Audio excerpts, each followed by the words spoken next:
The following is a conversation with Kelsi Sheren, Canadian Forces veteran, artillery gunner who served in Afghanistan at 18 years old and came home with severe PTSD.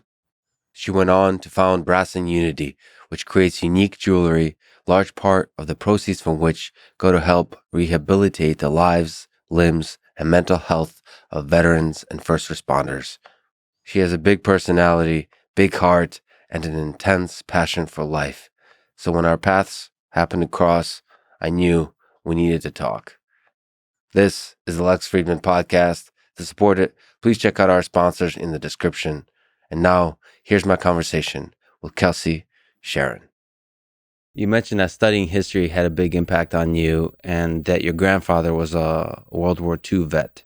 So people that have gone through World War II, in my family too, they don't seem to talk about it much. Like the worse the tragedy, the less they talk about it.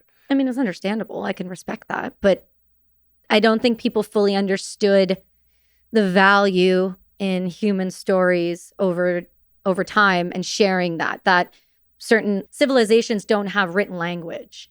The value in that being passed down is extraordinary, but we didn't really have that with the World War II vets, it seems like. Well, they kind of want to protect you from the pain. Like my grandmother went through Holodomor, which is the Ukrainian starvation of millions of people, and then obviously went through World War II with the Nazi occupation, and same on the grandfather's side, who on my dad's side, the grandfather fought in World War II, and they seem to not want to talk about those experiences to protect you from the suffering, to protect you from the evil that they've experienced, which is sad because the lessons from that history are not then propagated through you. And also, there's something about the strength you carry with you, knowing that that's in your blood. Those great heroes are in your blood, and that suffering, overcoming that suffering, is in your blood. I would argue that's exactly correct. If you have someone you know that comes from your lineage that has done something super gnarly, that's just been a badass in so many different ways, you want to know about that person. You have that person's blood in you. That's important to acknowledge. And when that isn't shared, I feel like it's just a detriment to that individual. What do you make of World War II? In terms of history, do you think about those kinds of wars where 2 times more civilians died than the number of military personnel? So most of the war is basically just the death of civilians and the invasion of homes, the burning of homes, the bombing of homes, all of that.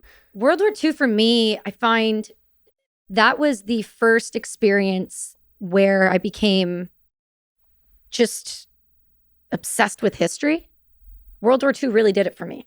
I'm not sure if it's because of the dramatization of film and TV and the way that our generation has looked at it. But for me, it was more than that. I felt a deep connection to it, and I still can't figure out why. Like a pull almost. People joke around about those past lives and those things or those connections. And there's something deeper within me that feels a pull towards that. And I'm not quite sure if it's because I had family that, escaped Hungary once the Soviets came in. So thanks for that.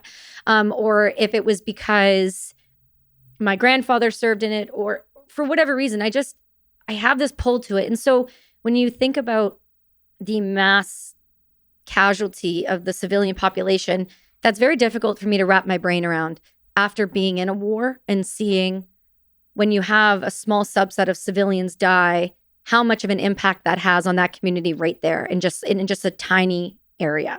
So to try to wrap my brain around what happened in Europe and all across and all of that, I really struggle with that because I don't know that I can comprehend what that would truly mean to somebody if I didn't experience it or see it for what it is. Does that make sense? Yeah. But so first of all, you're right. A lot of people are drawn to World War II for different reasons. So one is Hitler and Stalin trying to understand how it's possible to have that scale of evil in very different flavors of evil. It's almost fascinating that human nature can allow for that. And then also it's fascinating that so many people can follow leaders like that with a pride and with a love of country. Yeah. And that's like, it's almost like this weird experiment. It's like, wow, I wonder if I'm the same. I'm made from the same cloth as those people. Like, would I be a good German if I lived in Germany and was, during the time of Hitler? Would I believe that Germany has been done wrong? I'm Jewish, by the way, which makes me a little bit more comfortable talking about this. Is would I believe in the dream sold by a charismatic dictator who says that wrongs have been done and we need to correct those wrongs? That to me is the compelling thing that draws me to World War II, the human nature question. I would agree with you on that. I think there's a way to look at people like that. And at that time, there was there wasn't a full understanding of the psyche the way that we're starting to. I mean, we still don't understand any of it, but it seems like the time gap back then, there was no real understanding of sociopaths and narcissists and, psychopaths and really what those traits were. And I feel like people will follow blindly if they're given a good enough reason. Well, if you have an individual who is ranting and screaming at the top of his lungs in the middle of these town squares and he's getting this attention, it's human nature to want to understand and be a part of a group mentality. It's human nature to want to fit in. And so I don't know if it's more of people were at the beginning were just, this is the cool thing to do, or if it was they were genuinely terrified, or if there was an aspect that was like, this guy is saying something that resonates with me. There could be a lot of different things. I think it's unfortunate that we didn't get to, or no one got to really, examine this individual's brain and this person and why they thought the way they thought. Because that's always been the biggest thing for me is I'm really curious about why people do what they do. Like deeply, deeply curious about it. I'm not sure who's more interesting, the people that followed Hitler or Hitler himself. So I mean, that the question that's coupled with that is, would history roll out in similar ways, even if there wasn't a Hitler? It's the people that created a Hitler, or did Hitler create the events of World War II? I think the people would be more interesting, in my opinion. That seems to be that the charismatic leaders are all out there. Mm-hmm. The failed artists, in the case of Hitler, they're all out there. Right. And it's just when there's this environment of anger and fear, charismatic leaders can take over. Right. And it doesn't matter if they're evil or good. It's like a roll of the dice in terms of history. Yeah. How evil, how truly insane they are. Like, I think Stalin was much more cold and calculating. He wasn't as insane as Hitler. Hitler was legitimately insane. Like, especially later on in the war, where he would do irrational actions, I would say. So that's like a weird roll of the dice. You could have gotten a totally different leader. Wanting to take over the entirety of Europe and then invading Russia. That's like insanity. Yeah, that just the first part of that, wanting to take over Europe. If you really think about the scale, if you really sit down and go, this one individual was like, I want all of this. If you really sat down and you were to sit down and put him in his traits that we know of into any sort of document nowadays that deems somebody a psychopath or a narcissist, this guy would set it on fire. He himself was so damaged, and he reminds me a lot of people now who struggle to find their way. He reminds me a lot of angry individuals who are told no, either by women or by business or by whatever the sector they're in. He reminds me very much of that, like, what's the word I'm looking for? Just that individual who is just like, the world is shit and the world owes me everything. And just, it's that mentality. He really came from that, it seems like. Mm-hmm. And when you foster that too long, you get that. There's a book called, Man from Underground by Dostoevsky. I might be misnaming the book, but it's about the bitterness of a man. It's like it breeds within his mind and it just grows, that bitterness. I mean, we all have that sort of resenting of the world when you're younger. When you have a choice. When you fail, do you blame the world, or do you hold? It's the Jocko thing. Do you carry the responsibility of that and become a better man or woman because of that. That's the decision. And in some sense, I mean, unfortunately, see, that's because he took responsibility and leadership. He I just know didn't you say. can't say he wasn't a leader. Yeah, you can't. Shit. So it's not that he's a failure. He's not a person, not a failure, but it's you can't say he's powerless, did not take action. I think he's just basically embodiment of the anger and the fear of people of the time, and but the insanity of obviously many of my relatives, not just murdering them, but putting them in camps and torturing them. But many of those people, Jewish people, were also some of the best scientists. The insanity of murdering some of the best Germans Yeah. it makes no sense. But so that's why it's fascinating to kind of look back at that time in history, is like, and think, are these the same humans? And also, are there echoes of that now? Yes. And is that going to happen again? Is there going to be a World War III? Is in some other kind of way? Is there going to be some mass scale injustice in some other kind of way, which we're not yet, like, because of our blindness and maybe not learning the lessons of history will allow it to happen again. And then obviously it's a very common thing to, whatever political leader you don't like, to call them Hitler. Of course. Which is that to me, I gotta tell you, when somebody calls somebody Hitler, the weight behind that has been completely lost in this generation.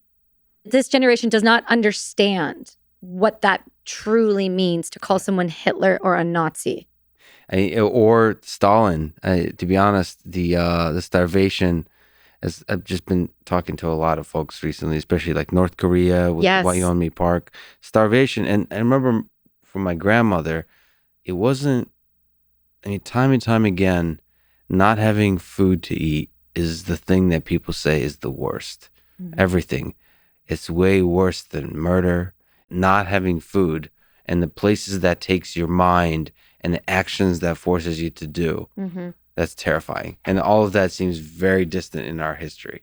Yeah, I love her. I watched that interview with her. I want to talk to that woman so bad, because when she was on Joe and she sat there and said, Joe was like, have you done any therapy? And she laughed.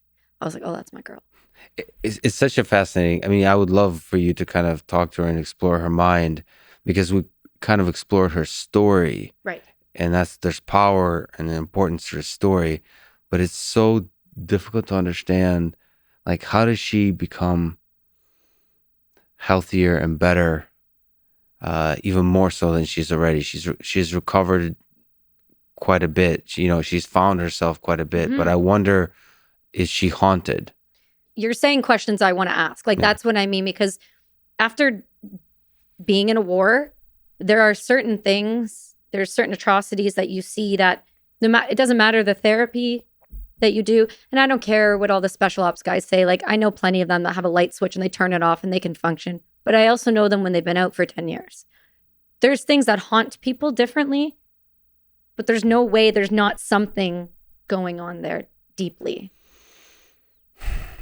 Yeah, but there's also extra levels of complexity in her case, because, I mean, this is what, just looking at history of my own family, is she spent much of her early life loving the dictator, right? Yeah, we like the water or something. Yeah. It's like, we like water, or we like this, because there is no like individual, like when they said there was no love or anything. But there is a love for just that individual. For that individual. And so, I mean, it's like the ultimate abusive relationship.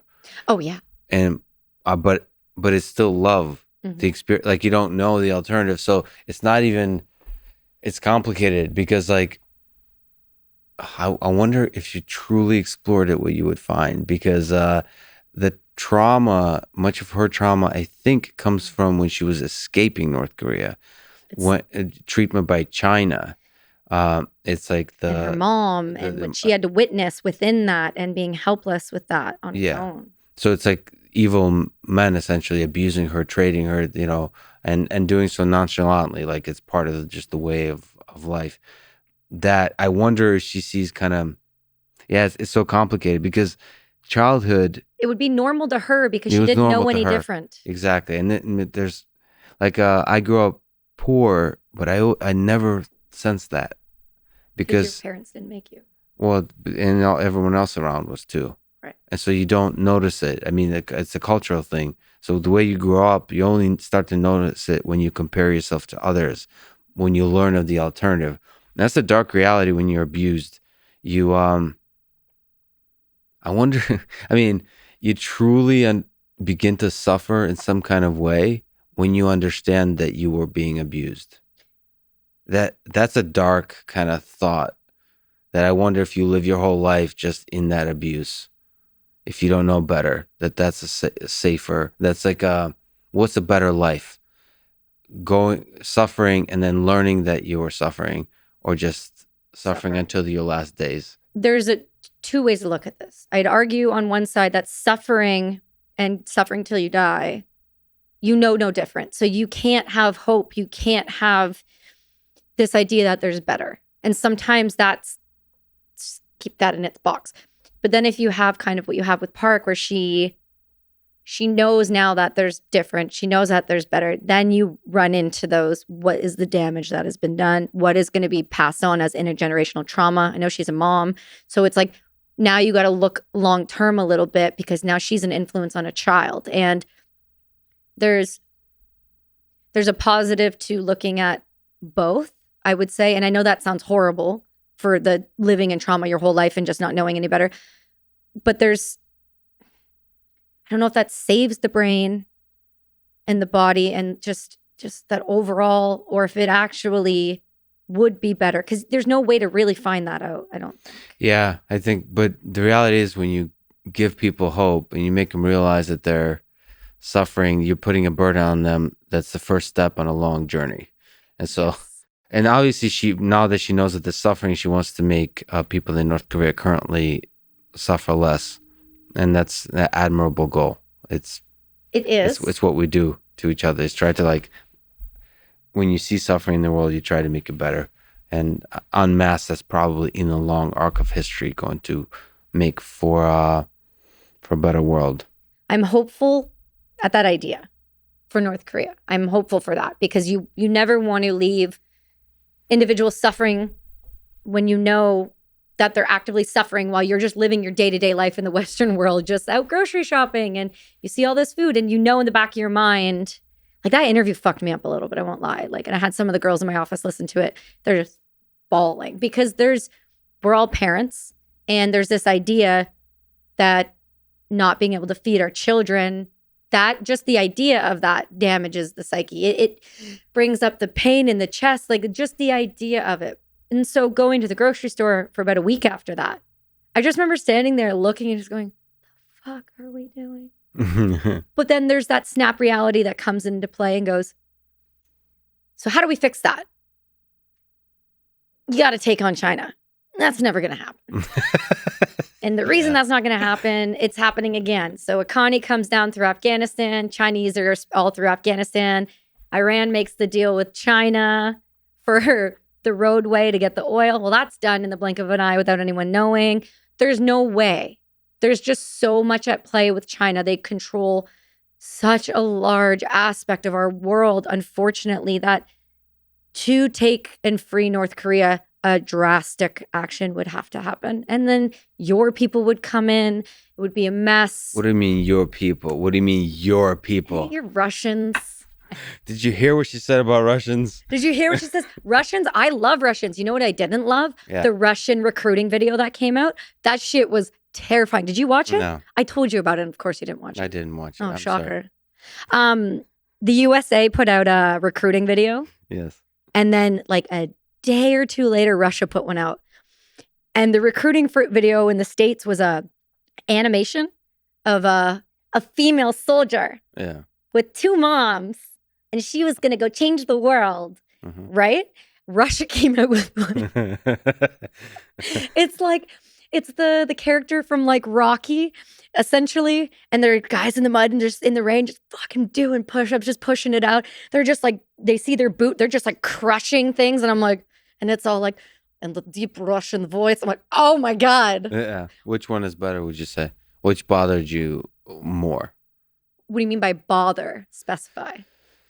So deception is a funny thing because when you're young and you're choosing to go to the military or not, it's not like you know, like none of us know what the best trajectory for our life is. Right. For many people, going to the military is a really makes them incredible human beings. Some of the best people in this world I know are soldiers. So I don't mean like it's somehow bad to go to the military. I think it's a great choice. But there is something, the honest truth is I just don't like marketing people. Well, and so this is essentially a marketing effort. yeah, it is a marketing effort. And so which one do you like as a marketing effort better? Russia. Okay. Ooh. Oof. Yeah, I do. There you go. I do, because Canada doesn't, you know what our recruiting videos are? It's like, I love it. They're the best. Sorry, A. Yeah. Oh, fuck. Here we go. It's starting. It started. Awesome. So Canada does these ones where it's like, it'll have a bunch of like soldiers doing movements, and then they'll like snip it together really quick. It'll be like a Navy one, and then a guy jumping out of a plane, and then it'll be like an artillery, and then like an armored, and it'll be like, join the Canadian Forces today. And like, that's like their videos. It's like very marketable, very palatable to Canadians who don't really want war and who don't really acknowledge their military in the first place and do everything they can to make sure that vets don't get any support when they come home. So I can see why that one is acceptable. What Russia did was meant to be more of an intimidation tactic, in my opinion. I like that style better, though. I think we need harder. I think we need people to be harder. I think it's acceptable and okay to say that our soldiers need to have a harder mindset, a stronger mindset, a better mentality and mental health support going into the service, and a harder body. Because I know when you go to the US, I've also encountered plenty of soldiers that are 600 pounds. What are you going to do? So we should say that when you joined the military, you were in incredible shape, or not maybe incredible, but very good shape. No, I was in incredible shape. It was the best shape of my life. Yeah. Yeah. So I'm okay with that. It's okay. You know what? I used to do sit-ups. Yeah. I would do sit-ups in the morning when I was little until I could see my I always had a six-pack because all I did was train. But like, if I couldn't like see it, I would just sit there in morning cartoons and just do sit-ups. And my mom and dad thought that was like normal, acceptable behavior. So if you had like Instagram back then, you'd be a David Goggins. You would be just like screaming. Without the cursing. That cursing started once the military started. Okay, got it. So, I mean, the people should know, because they probably already know, that you also competed in Taekwondo. Yep. Like you were an athlete of all kinds. I even saw rugby in there. Yeah, I was good at rugby. I played that for 6 years, I guess you could say, total. I think the worst injury I ever ended up having was I tore my right eyelid off. We were doing an exhibition game. I don't do exhibition games well. I don't do like for fun well. I don't do like... So you're very competitive. No, not me. So you're being funny. Ah, there it is. He gets it. You see, he's not a robot. What I was saying though to you was that we did an exhibition game and the team ahead was winning. The team we were playing was winning, which was annoying. And so there was an opportunity to take out a girl that was going one end of the field to the other, and she just kept hitting tries left, right, and center. She was fast. So I figured if I just aimed her up like she's a target and I just run full force at her, because she was a tall individual. If I do that, I'll take her out of the knees. So I did that. But what that resulted in was she put her tooth through her mouth guard and knocked out and she just stayed there. But when I stood up, I tore the right eyelid off and it was hanging from the inner corner. Yeah. My mom was there because mom's my biggest fan. Mm-hmm. And, she was supportive of this? Oh, she's supportive of everything. She didn't miss a game. She didn't miss anything. And I stood up and I kind of turned around, and we already had a girl break her nose that day. So she was on the sideline with her nose sideways and just bloody. My mom was like, I'll take her to the emergency after once the game's over. And so I turned around and looked at her, and she almost vomited on the spot. And I was like, what's wrong? She's like, don't move your eyelids off. I'm like, but I can see. Like, I was trying to blink, but like it was just down, so I could just constantly see. She's like, we're just going to go to the emergency. We're just going to go there now. Was there blood? Yeah, there's lots of it. But I couldn't really tell. Okay. Were you okay with blood at that point? Yeah, I guess you did Taekwondo and all that. Yeah. I didn't get knocked out very often. When I was younger in Taekwondo, I was really good. Mm-hmm. I only lost a handful of times.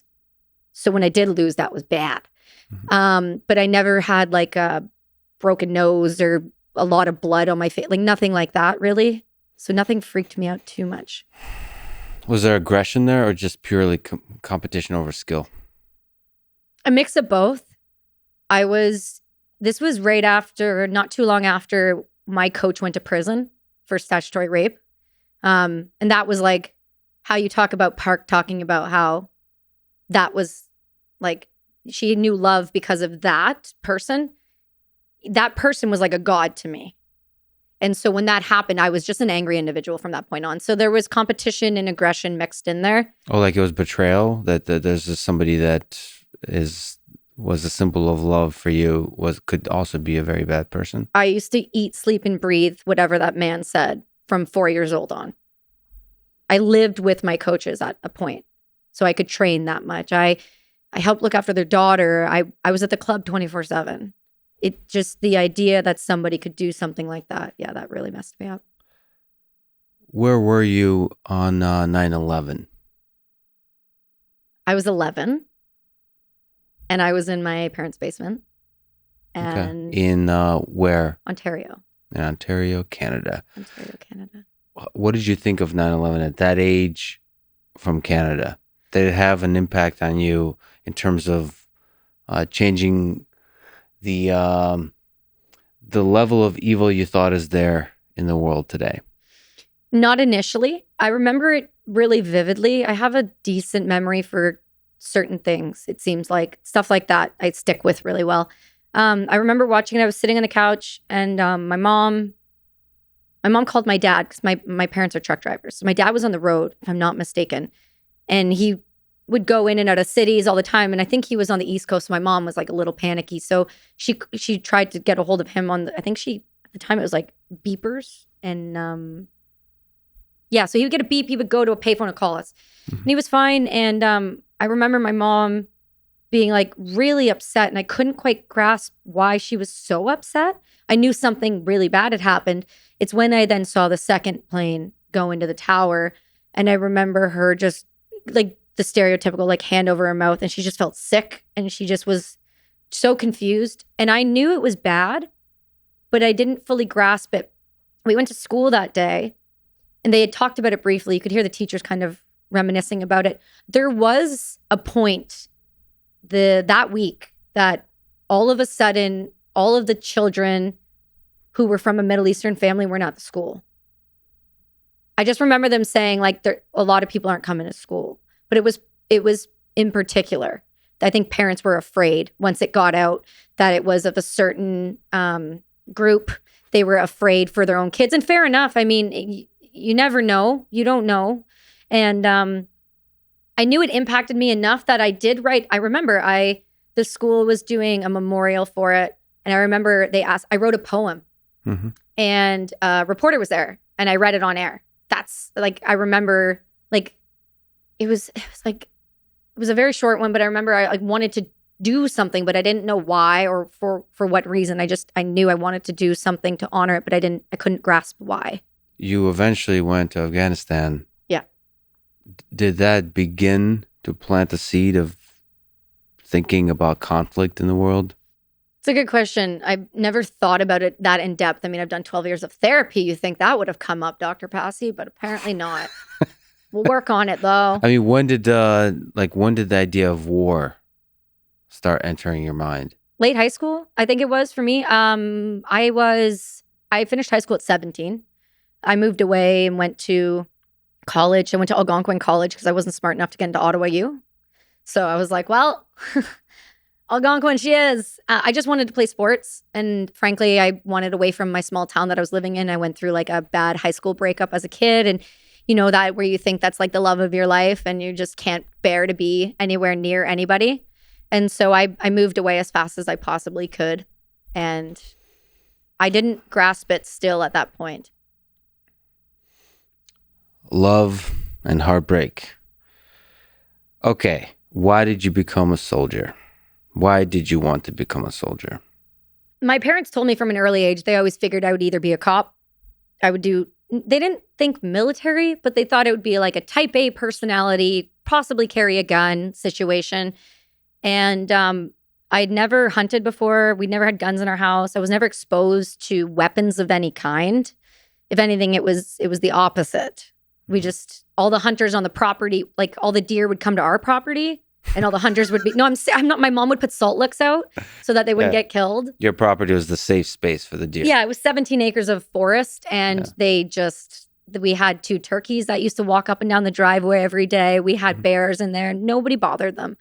And so there was no aspect of like, I want to go kill shit. That was not like a thing. I had no idea I wanted to take anybody off the face of the earth or anything. I went to school, and because I'm a history person, my parents has always made it really important that Remembrance Day is the thing in our life. So that's Veterans Day for you. So it's November 11th. And it's, you go, you honor. I don't care if you don't want to go. I don't care if it's raining. You go. And so I went to the Remembrance Day ceremony in Ottawa that year, it's our capital, it's our capital, and it's really small. And so I went, but I took the bus, and I was on the bus back to Algonquin, and I met a lady who was like a World War II vet, really old lady. She had an Air Force uniform on and just like this row of medals. And I mean, I think you can tell by our limited to extreme interactions we've had over the short period of time, I'm curious and I'll just ask you. And so I just got up and talked to her and just started talking to her. And she didn't say like, I don't remember exactly her words, but she served. She was one of the first females to fly, and, you know, all of these kind of things that stuck in my head. And we just kind of kept talking, and I missed my stop. And then I finished talking to her, and I got back on the bus and went back to the college and walked into my small apartment where I had 2 roommates. These 2 guys I went to high school with. One of them I went to high school with. One was from out of town. And I just didn't like I wasn't happy. I wasn't doing what I wanted to do. And I didn't know what I wanted to do, truthfully. Something just said, why don't you join the army? Like in myself, my self-talk was like, let's just join the military. Let's do it. Are you in general somebody that just follows the gut? Like when your heart tells you something, you go with it? For the most part, because I figured out, at least now I figured out what parts I could, like what feeling I can trust and which one I can't. Which one's anxiety versus which one's my actual intuition talking. So why did you sign up to be an artillery gunner? Because they wouldn't let me be infantry. I mean, why would you want to be infantry? I mean, you're naming a lot of dangerous activities. Yeah, but that wasn't a thought in my mind at the time. My idea was if I was going to do this and I was going to put myself through the bullshit and the training and all of the hell and the push-ups and the screamed at, I wanted to do something that I know was actually going to be affecting something. And what I knew was making change or affecting or on the front lines was infantry, artillery, or armored. So I was like, one of those. Can you explain the difference infantry, artillery, and armored? Do you want like the layman's term or do you want me to actually explain? Well, listening to your conversation with Jocko, especially, I love how you get into details. Okay, so let's detail this then. Okay. So infantry is your frontline door kicking, blasting the door open, running and get the fuck on the ground, just da-da-da-da-da. They're the guys that, they double tap you in the face and they show up in the middle of the night and put a barrel in your head. Like those are the guys that are sleeping in the trenches, that are eating MREs, who are being shot at, who are being blown up, who are doing the dirty work and not sleeping and carrying the 100-pound pack and are side by side with your buddies in the trenches. I wanted that. They said I was too small for that.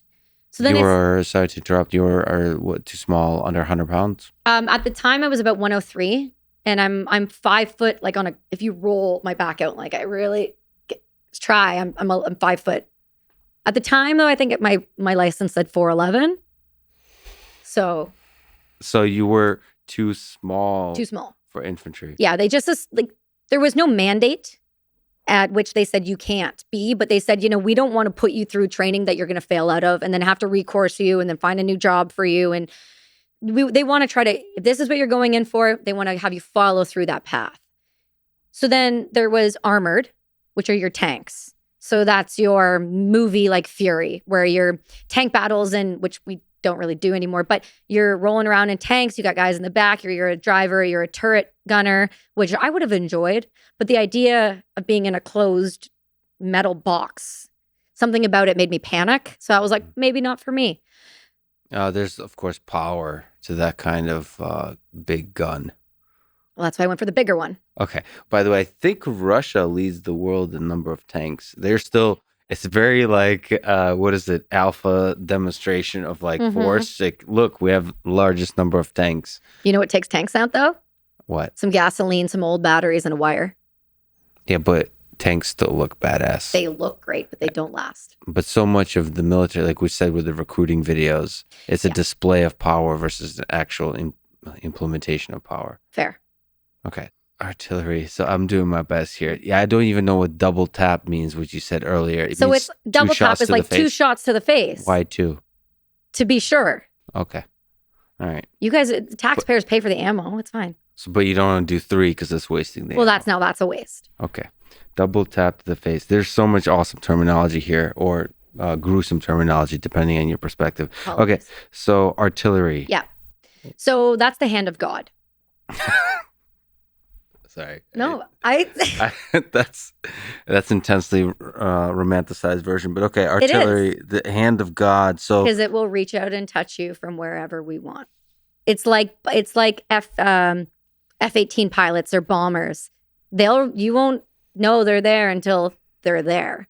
And so for artillery, I really honestly didn't think artillery would be a fit for me. I didn't know much about it. They were just like, these are what you can pick from.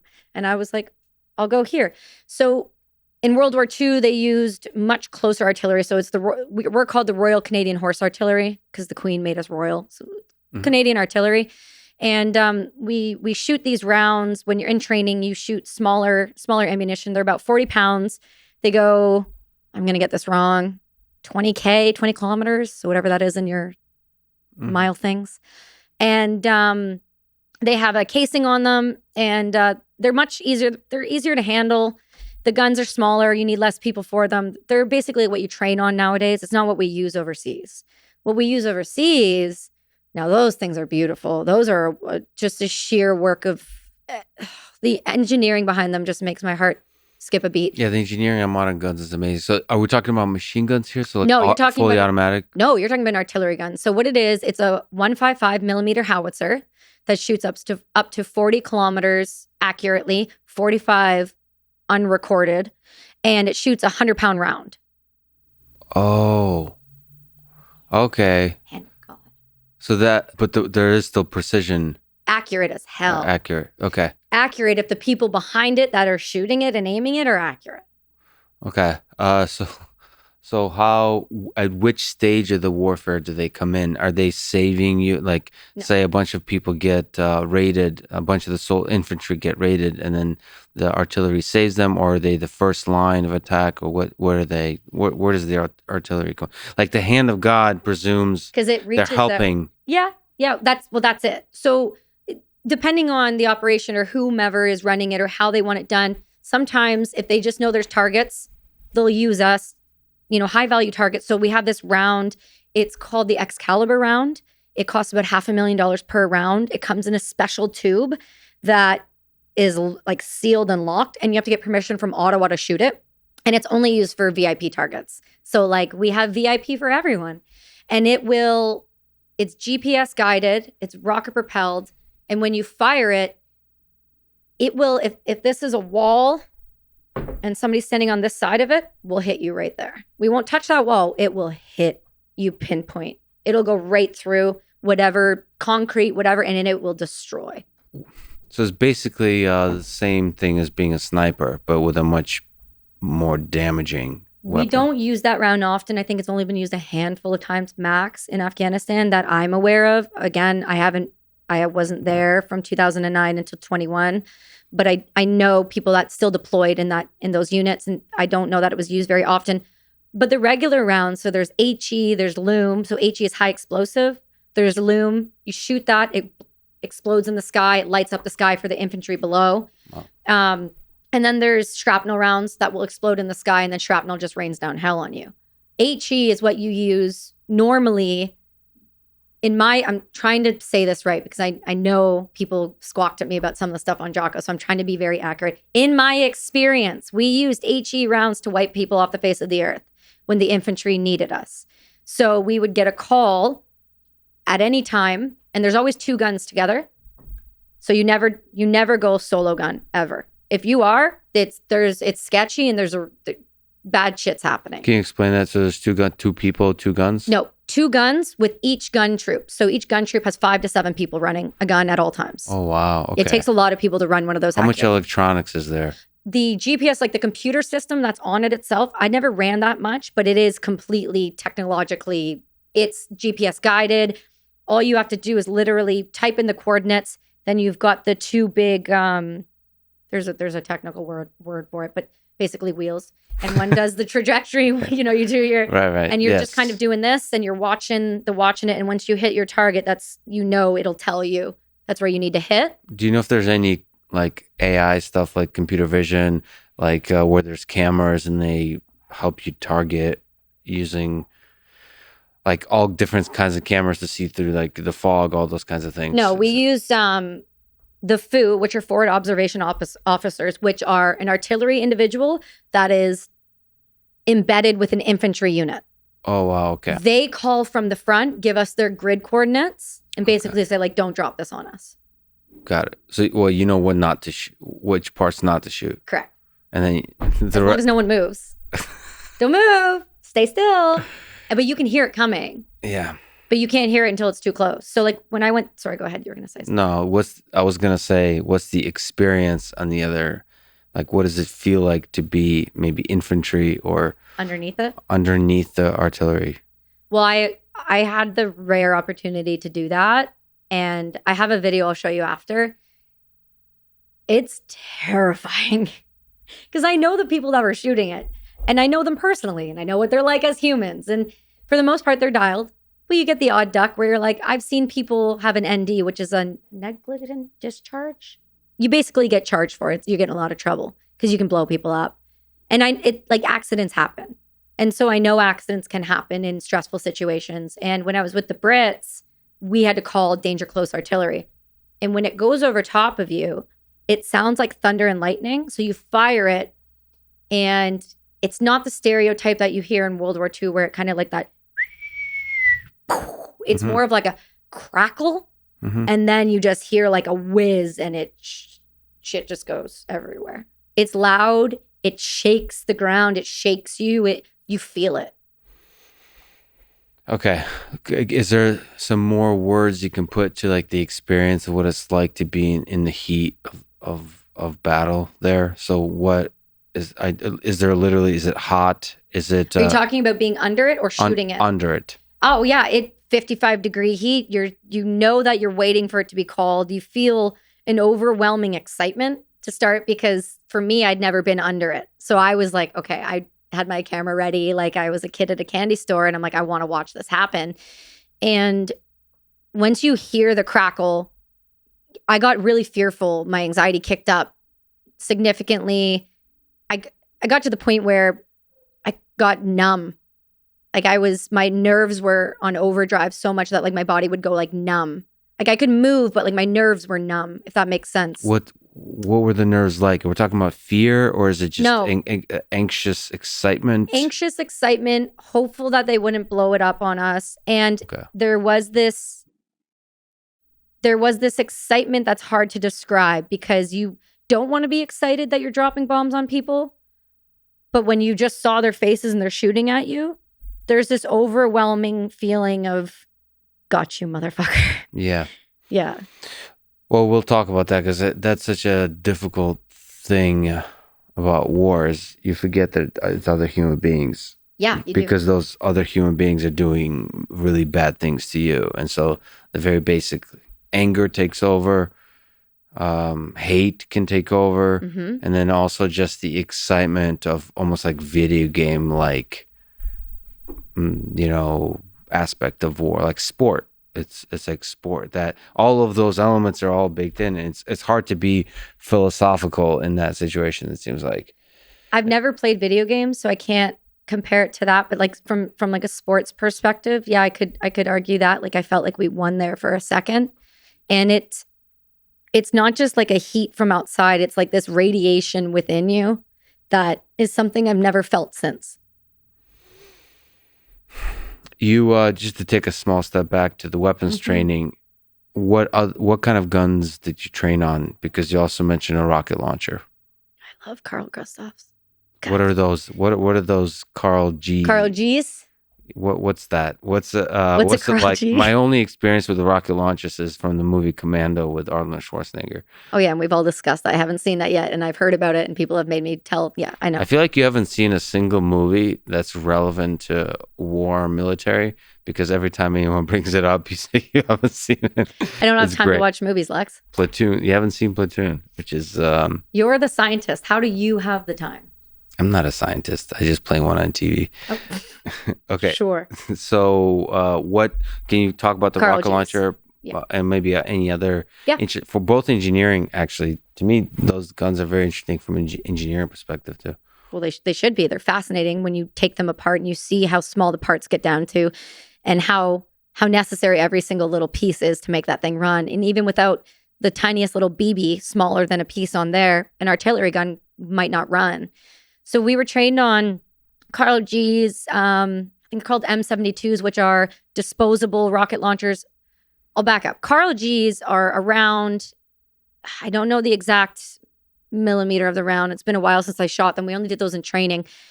But essentially it takes, most people, one person can fire it, effectively hold it and fire it. It takes another person to load it. So you put it onto your shoulder and it weighs, I don't know, 30 pounds, 40 pounds. Oh, wow. Can't remember. It's been a minute. One person can carry it. Oh, yeah. Okay. I don't know. It just seems like a rocket launcher is a pretty intense kind of device. It for sure is. I mean, it's the diameter. I can't even tell you the diameter. They're about that big. I mean. And it goes on your shoulder. Goes on your shoulder. And then it has a little sight that pops out. That's almost like plastic-like, which is kind of funny because it reminds me of like the little green army man. I just felt so flimsy to me. I was like, this is hilarious. And then another person stands behind you and opens the hatch. And so there's these two levers and you just kind of open it. And then the back end, which is flared. So it's just a tube and then it's flared. That will open it and drop down and you load a round into that. And then you load it back up. Got it. And you're never supposed to stand behind it because the blast behind it will kill you. Yeah. But in my case, when I fired it, it was me and another individual. I want to say it wasn't Sarah Pellegrin, but it was another girl that was smaller. And the person is supposed to wrap around your waist and tuck low and hold your stability. And we were just aiming at tanks that day. And they were just concrete heads. So they would just they would hit and bounce off or whatever.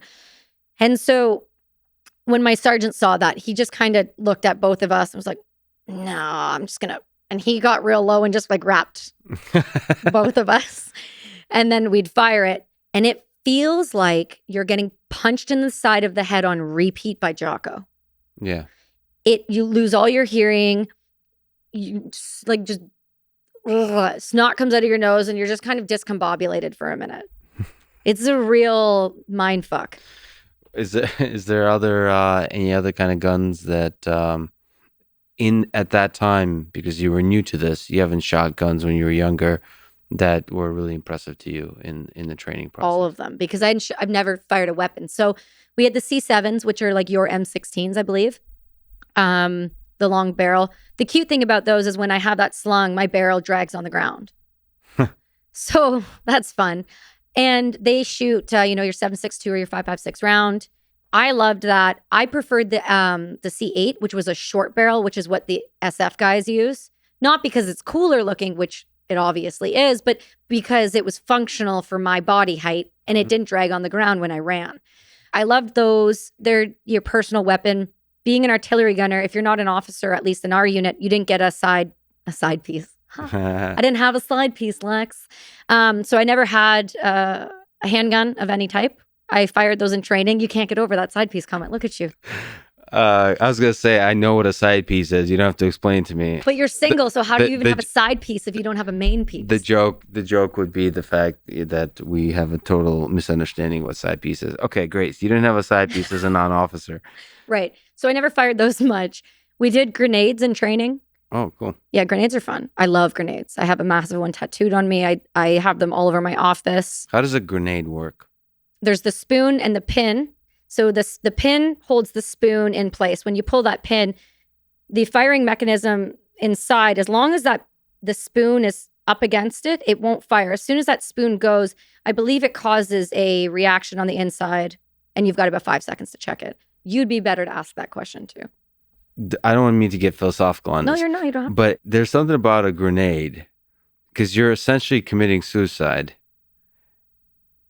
unless you get rid of the thing. There's something like... Or if you're unlucky and it just goes off when you pull the pin, which Right. has happened to tons of people. So it just feels like a very kind of leap. It's a dangerous leap into the abyss every time you use the thing. Because when you shoot a gun, like the gun is much less likely to malfunction in terms of like all the possible ways it can go wrong. Mhm. It just seems like grenade is like... Primitive almost. Yeah, it's primitive. It's also real, like in a way that like a bar fight is like being punched in the face is real. Yeah. It's like you're here with a weapon of destruction. It's just you and the thing. Yeah. And you have to get rid of it. I don't know. Is that terrifying to you? Like, do people still use grenades in warfare? Oh, yeah. Okay. Yeah, those are fantastic. The Taliban were throwing them over the wall at the airport in Kabul. People use them all the time because when you're in Afghanistan, if you're in a rural area, you're going from village to village, and they're mud hut walls. Like, they're tall, but you're walking through corridors and stuff. All you gotta lob one of those, it's gonna take the whole unit out that just walked by. Like, they're accurate if you're close enough, and they're effective if you're close enough. I love them though.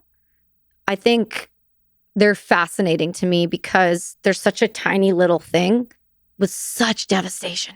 Yeah. They just can cause such devastation. But for me, when I had them, some of the Canadians would make fun of me because when I did go outside the wire with the British, I had 2 right here.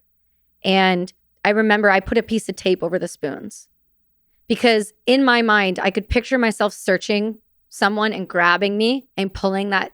And that would be me. That would have been like, yep, that if anyone that was going to happen to, it was her for sure.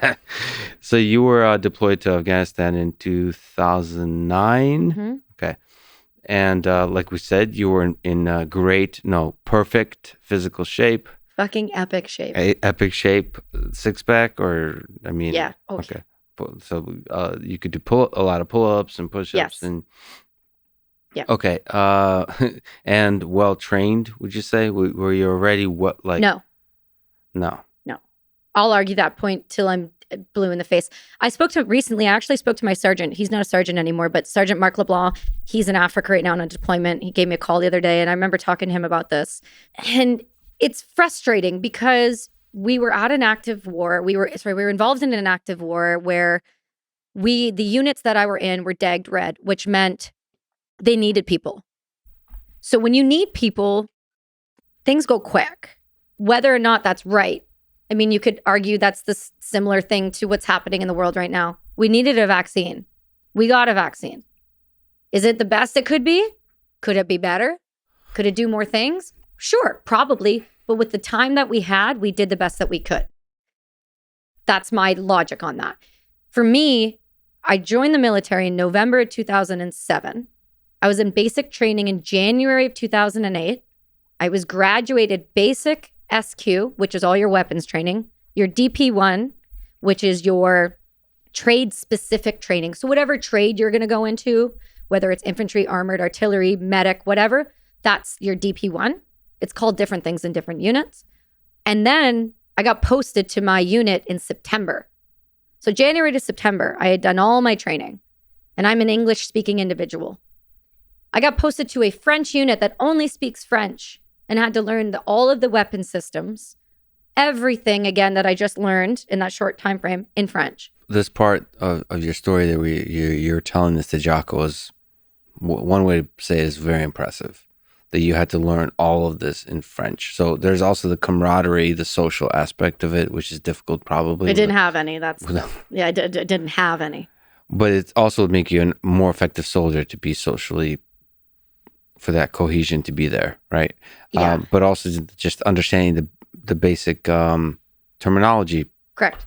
in The right way to say something on the radio, the right way to run a gun, the right way to, because you got to move with those guns. If you got 7 people, it's really magical.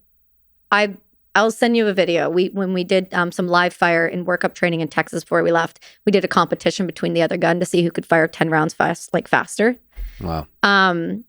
It is truly beautiful to watch an artillery unit fire a gun because it's like a symphony. Everyone has their parts and everyone knows and everyone's yelling, but they know why they're yelling, and this guy's got to do this in order for this guy to load the round. It's beautiful. It really is. It is gorgeous to watch. I miss it deeply. Is there, by the way, for a gun, is there like one person responsible for the aim and or like the specification of the location, and somebody else that presses the lanyard? Is that the lanyard? The button? Is there a button? It's better than a button. You'll like it. I'll tell you in a second. Okay. There's your sergeant in charge, and then they have their 2 IC. And so the comms come in to the sergeant, and the sergeant is or your master bombardier, bombardier chef. Yeah. Sorry, what? Bombardier chef? What? Bombardier chef. Bombardier chef. Oh, that's a French. Master bombardier. Yeah. So it goes like private in the north, like in infantry or in a regular unit, it's like private, corporal, master corporal, sergeant. Mm-hmm. In artillery, it goes gunner, bombardier, master bombardier, sergeant, warrant, and off like that. Mm-hmm. So you have 2 people, but the sarge is like, you don't move till he says move. You don't fire till he says fire. Like, he's your guy. He'll give you the coordinates. He'll feed them to the guy that's doing the GPS, that portion. I really never did it much. I wasn't tall enough to see it. Mm-hmm. Like, legitimately, the way, how high it is up on the gun, like I couldn't see clearly enough. It was not good. So obviously you have a big personality. You're a strong person. You don't say. And you have a big hat currently. I always wear a hat, Lex. You always, okay. It seems like your height and your size was a factor. Oh, for sure. How were you able to step up in all those moments? And how difficult was it? I don't know that I realized it was difficult while I was doing it, because that's just the way it's been. I've always been the short person. That's life.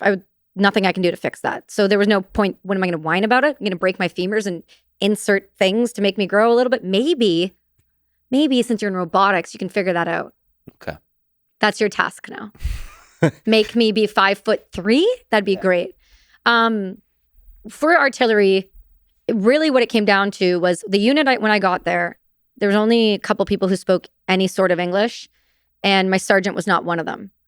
But once he kind of started to get to know me a little bit, the best that he could, he started to put effort into making sure I could lift the rounds, make sure my capacity to do my job was there.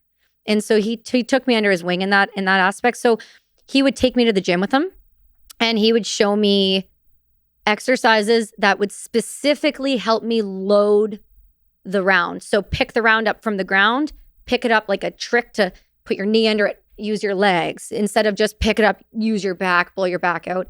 He would work on that. And then depending on the position I was running the gun in, if I was running the side that had the charge bags, I'll explain that in a second. But if I was running the side that had the charge bags, I could step up onto the gun. And if I leaned inward enough with my right hand with the charge and I kind of kicked off, I could kind of jump and shove it up the tube. Got it. Almost enough. Yeah. If I was running the lanyard, which is the thing that makes it go boom, it's really easy. It's a long rope. You hook it on and you put your right hand on your hip and on your left, and you hold it there, and you just stare at your sergeant like this. And you just wait for him to yell fire. And he points at you when he does it. And when you do it, you turn your whole body with it. And when you do that, it alleviates a misfire, essentially, because if you just pull it, sometimes that's not enough. You got to really give it your whole body into it. And so he would train me on how to do things differently so that I could do them effectively. And I wasn't a shit pump. A what? So shit pump is a term that we use in Canada to call somebody useless. A shit pump is a useless soldier who is just, you're there and that's the ship hump. And so we all just deal with it. But somehow they're still there. Yeah. What were we talking about? The lanyard. Okay. Yeah. We were talking about the artillery guns. So those things, though, what you would find fascinating is just how they break down when you have to take one of those apart. I think your mind would really find it fascinating how a breech comes apart all the way down to like ball bearing size. And there's a way to just make that gun completely ineffective. And all you have to do when you're on the charge side, there's a magazine that's a long linear magazine and it holds like 15 little rounds. If you just take that thing out, that thing's not firing. How many people does it take to move that? Like how easy it is to move that thing? To move a 777? 777. I like it. Well, that's what they're called, M777s. Is a lot of the terminology crossover the same in English and French? No. Okay. I mean, M777 does because it's an obvious howitzer. I'm sure has a separate word. But like if you're running it in French. Right. So like when I'm doing the charge bags and I'm doing, I'm loading everything and I'm getting that ready and that's my position that day. I'm also controlling the breech. So like how it opens, how it closes when it locks. Mm-hmm. And so, but you have to yell that as you do it. So you're yelling like, mes libres, culasse, orve. Like you have to yell all these things. You have to learn them though. And so for a long time, it was a little frustrating. I won't lie. It's really exciting. I took a lot of French, but I forgot all of it. But I think it's a beautiful romantic language. If it's a good from language. Paris. If it's from Quebec, it's Yeah, that's true. It's a good language to fall in love with. Not as good as Russian, but second. English is All right. I mean, Russian really is that like a love language? It is to me. I mean, because you're Russian, but like if somebody walked up to me and was like, "Hey, Kelsi, I like you," I'd be like, "Oh God, he's gonna put me in a camp." That's because you don't understand love, Kelsi. I don't. We'll talk about that. Okay. How many people does it take to move the M777? It depends. If you're moving it by ground, you're moving it on a truck. And when you're moving it on a truck, you're hooking the back of it you're hooking the front of the barrel onto one of those big transport looking trucks that has those cargo tents that's got soldiers in it. You don't want to ever move an M777 by that way if you don't have to. The barrel's worth $1 million. Wow. Okay, so this is like a serious piece of equipment. You don't want to move them. Okay. When we got to Kandahar, we were there for couple days. We got flown out to the FOB we were going to be at. Forward Observation Base. Mm-hmm. Kandahar is the safe space or was the major base in Afghanistan that we were at. There's things like Tim Hortons there. There's Canada House. There's a British side, an American side, a Canadian side. And, that's where you see all the different countries in the world kind of come together. You would see Italians, you would see Germans, you would see French, you would see all these different uniforms and you never know who to salute because you don't know what each thing means. It doesn't feel like a war zone. No. Oh, God, no. There's a boardwalk. There's hockey there, like floor hockey, because Canada had to have that. There's a Tim Hortons, a Subway, a Pizza Hut, a PX. I think there's a restaurant there somewhere, but I didn't get to go. Stuff like that. There's gyms. You can run around it. You feel fairly safe. You always have a weapon on you, but you can, live your life. When you get out to the FOB, the guns are already there. So those M777s get lifted by a Chinook. Normally, if they're going by air, they go by Chinook because they're heavy as hell. And Chinooks can hook them under the bottom and they fly them and then they'll drop them down. They have wheels on them, but you don't need them if you're going to leave it in place. Got it. And you're getting information about IEDs. You're getting a lay of the land as to what's been going on in the country for the past 6 months. And this, nothing. You're just like, this is your first time. You're getting deployed. So what was your deployment like? Can you tell the story of your deployment to Afghanistan? Like the whole deployment? Getting like actual deploying, not the deployment itself. What's the difference between the two? Well, actually getting ready to deploy is a little different. So, I mean, the emotional buildup to it. Got it.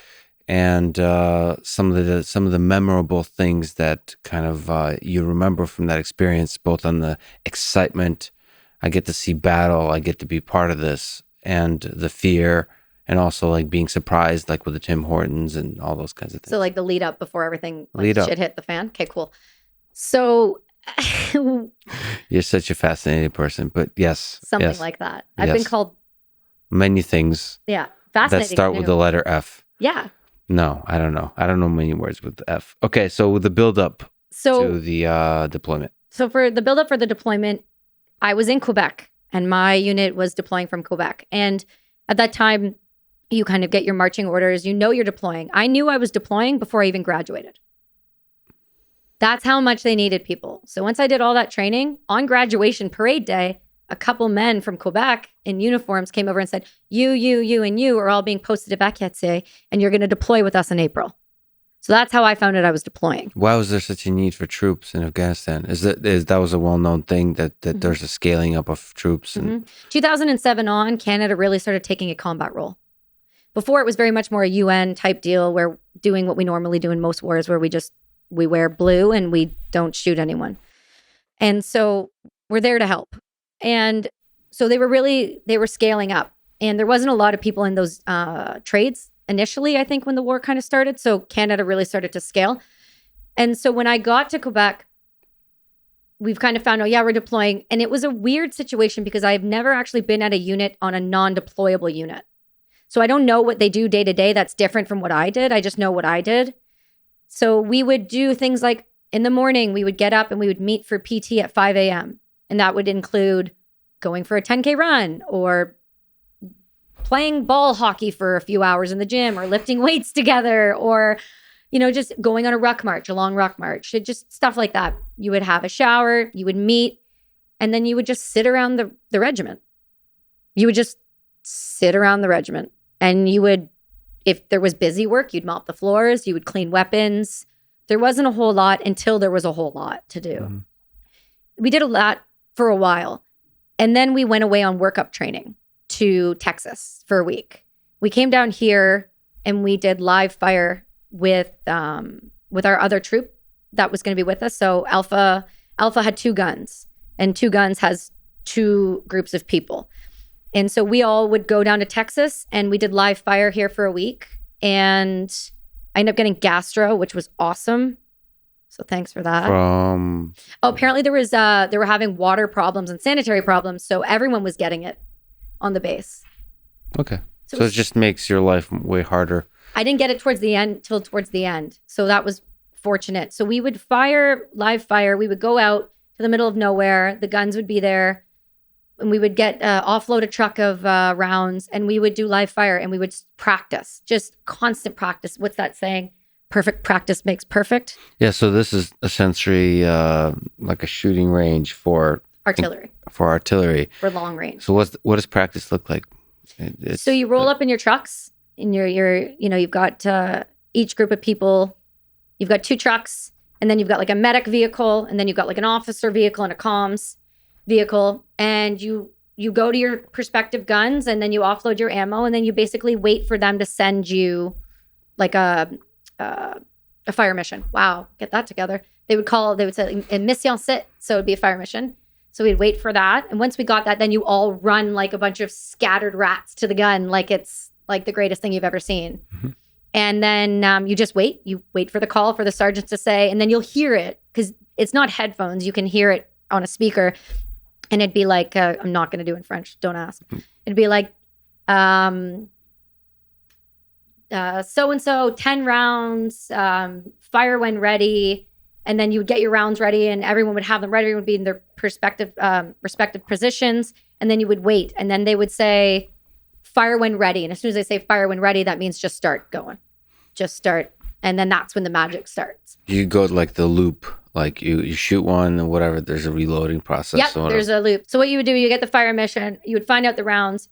The 2IC would be standing by the rounds, and it was his job to make sure the amount of rounds that was told would be the only rounds that would go down range. And so he'd stand there, and on each round, depending on the type of round, is a fuse, which gets screwed onto the top of the round. So they're about that big, and it's just a point, and then you would have to put it on, give it a spin. And depending if it was a time release, you had a little, what do you call it? You get those at IKEA when you have to build everything. Allen wrench? Yeah. Allen you know what I'm talking about. Yeah. And then you would like a big one or something? No, just a little one because it's a tiny little hole and you just got to click it to where it's supposed to go. And it depended on what the call was for. And it was a timer. When you said like wheel, you mean like a little thing then? Is that what we're talking about? No, I'm talking about the round itself. So you would put a fuse on top of the round. So you would unload the ammo and then you would put fuses on them, and the fuses are on the top, and they're like a little, like a ice cream topper kind of thing. And you would spin those on. Oh, okay. I got And then you. once they're on, depending if it's a time release or not, you would take this little thing and you would move it, the top. And that would, it's almost like a little timer. Cool. Yeah, it depended. So you're assembling a bullet. Essentially. A very big one that goes up to my waist. Cool. Yeah. This is very cool. And you're a fascinating person. Okay. So that you still, even years later, have all this in your memory. It's not all perfectly accurate. And that's what irritates me, though, is because it bothers me when I can't remember things accurately. But I've had a lot of memory issues and problems after like having too many hits to the head. And this is from earlier in childhood or later? Both. Okay. Both. The military did not help it. Where was the hits in the head in the military? Well, when you have a car go stuff beside your face like this and it shoots around, it gives you a concussive blast. Also, there's new research being done. I'll find out exactly what it is, but there's new research that's being done that shows that if you're an artillery gunner and you stand within a certain range of that gun, you get the same amount of concussive blasts, and there's a range. I had no idea, but you feel it when it goes off. Like it hurt, your whole body feels it. Your mind is fascinating because it's like literally the opposite of mine. One, you're able to speak very quickly, very clearly, very sharply. Sorry. No, what? I talk too fast and I'm no, really that's loud perfect. because of my hearing. I admire that very much. I can't do any of that. And you listen extremely well, and you're extremely attentive, and you have a good memory. So anyway, it's just fun to watch you. I can tell you were a great soldier and just all different aspects of it. Thank you. Okay. But what the heck were we talking about? Oh, build up to the deployment. How did we get to Texas? Because that was part of the build up to my deployment. Mm-hmm. And live fire, you got to. Did that feel good? Yeah. You. It's so good. What's the best part about like shooting artillery? Like what's the thing that feels good? Which Power. part? The feeling of power. When is the best moment of the highest moment of the feeling of power? Is it the whole process that you love, or is there like when you actually shoot it? It's symbiotic. It's a beautiful thing to watch. To know that a gun can fire and it takes kind of a dance to make it work. There's something about that to me that just got my heart racing. When you actually shoot the round and you see it go and you hear it, it's unlike it. You can't describe. I've never felt another feeling. I've also never been in like an F-18 or an F-16 or like any. I've never been in anything like that. And I've never, trying to think of something else that'd be comparable. I've never been in like a Formula One car.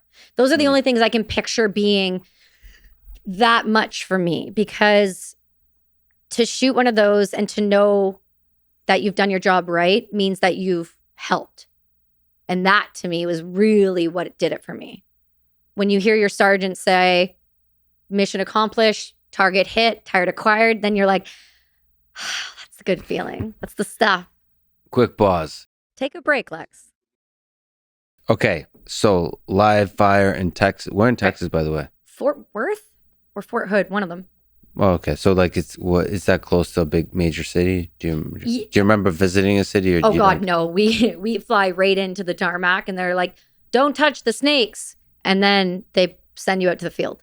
Got it. That's the only instructions. No, really. We went into a classroom and they're like, these are the animals that are in the wildlife in Texas. If you see any of them, do not approach. Do not go pee outside. Do not squat down. It is snake season, people. And I was like, I have to pee and squat down. Why Texas and from like Canada? Is it a simulation of Afghanistan? Yes. Okay, so that's okay. So you're getting, and that's the way the live fire was seen in artillery. Is like you're trying to simulate certain aspects of what you might actually see in Afghanistan. I would think so. I mean, it looks like it's hot, like you're out in the middle of nowhere. Very similar terrain. That's the first time we started to get to wear our tan boots and our combat tan stuff. Before you couldn't wear that. So it gave us an opportunity to kind of break in how we were going to be doing this, what it was going to look like, how the guns were going to work, and all of those lovely things. How do you go from there to being deployed? What was the next part of the journey? So then we go to Wainwright, Alberta, often called or referenced as Waincock, because it sucks so bad. It is a massive open space in Alberta, which most of Alberta is. And it's outside of a small town called Wainwright. And it is a field X training area for all of the Canadian military. And it's where you do live fire, but you also do workup training. So you go out there for a month or two, I think it is. I don't remember the exact time we were there because it was just, you sleep in a tent, you're in your cot, you're in like full mission mode, and you go outside. And we did this operation called Operation Maple Leaf, I think it was. And you put on these little suits, these they have haptic, you can feel when you're shot. And then there's a little camera and screen in the front of it, and it's got button options. And so it's to mimic, if you get shot, it'll say gunshot wound. And then you have to choose, okay, do I do this or do I do this? And depending on your response, person dies or lives. And they have other people who aren't on a rotation for deployment come and act as the Taliban and attack you in the middle of the night. Is there a good understanding of the tactics that the Taliban use to attack? I mean, this maybe fast forwards to our conversation a little bit, but is there predictable strategies on the other side that are being used in Afghanistan? By the Taliban? By the Taliban? Oh, 100%. IEDs, suicide bombers, vehicle-borne IEDs. Their standard way to hit people really was IEDs and vehicle-borne IEDs, suicide bombers. They'd put like backpacks full of an IED and then put like toys around it and then just be like. So they would conceal it certain ways and probably use civilians. Oh, 100%. Yeah. And women were a great way to get close to the soldiers because women seem non-threatening. When you see a burqa walk up to you, you're not expecting an AK-47 to roll out of that and then, or, you know, but they're great ways to get close. Okay. So what is Wayne something? Wayne Cock? No, or that's Wainwright? not how Wainwright. Okay, So let's go to Alberta. Okay. Okay. So, I mean, we don't have to go to Alberta. Nobody wants to. no, let's in our minds, Okay, in our imagination. So so that's getting you closer to Afghanistan, Right. What was that like? I mean, are you getting anxious at this point? Is there a buildup? What are you thinking, or is this just all part of the training? For me, it was more part of the training. I was excited to go because I did know that we were going to do some live fire. I did know that we were going to be doing more of the military type job I thought we were going to be doing, because up until that point, I had just done training. So I was learning how to march and salute and who to salute and not salute. Like that was the focus of, that was my experience of the military. And then the next experience was sitting in a regiment, just working out a lot and going for breakfast a lot and drinking. Like that was, so I was like, this is the army. So when I actually got to go to Wainwright, I got my first full taste of, okay, well, there's fire picket duty. So one person gets picked every night to do sentry. There's a little less sleep. You're eating out of a canteen now. You're drinking out of a canteen. You're in your kit more. You're in your deployable kit. Now you're in your, you're wearing your TAC vest. You're getting ready to practice having plates on. You're having ammunition on you. You've got your weapon with you all the time. When you're on base in Vec in Quebec, you're just like an everyday job. Maybe you can paint a clearer picture to me. When was there an understanding that you're actually getting deployed? Was it just a sense that you're getting deployed, or was this officially told to you? I was officially told on graduation day, you're deploying in April with Vec. Oh, there's a date. They knew. So what had happened is the reason that Vec unit needed more people. So they came to that and they picked 5 people. There was 5 English-speaking people that went to Vec. It wasn't just myself. There was a couple other people I knew that were English-speaking that got put on other guns within the regiment. I wasn't with any of them. We all kind of got split up. Mm-hmm. And so there was an understanding that we were going to always be deploying. Next year, it was like 2009, you're deploying. Whether you left in May or April, we were deploying because that was the rotation time. So each Canadian unit did between 6 and 9 months. And then you knew right around that point, another base of individuals would then deploy. So you would go on these rotations. And so even when I was on my deployment then, I was slated to go again the following year, but towards the end of the year. So there was always a rotation. If you were in a combat arms unit and you were in one that was a deployable unit, so if you were from Edmonton, a PPCLI, which were, the Princess Patricias, which were their infantry unit. If you were RCR out of Petawawa, Ontario, you knew you were deploying. If you were at Vec, you knew you were deploying. There's combat arms bases, and then there's like naval bases. I didn't know their deployment structure. I didn't know how they worked. I'm on the ground. I don't worry about the boats. So I didn't know how the Air Force deployed. I knew Vakietse was deploying in April. You were going. Get ready.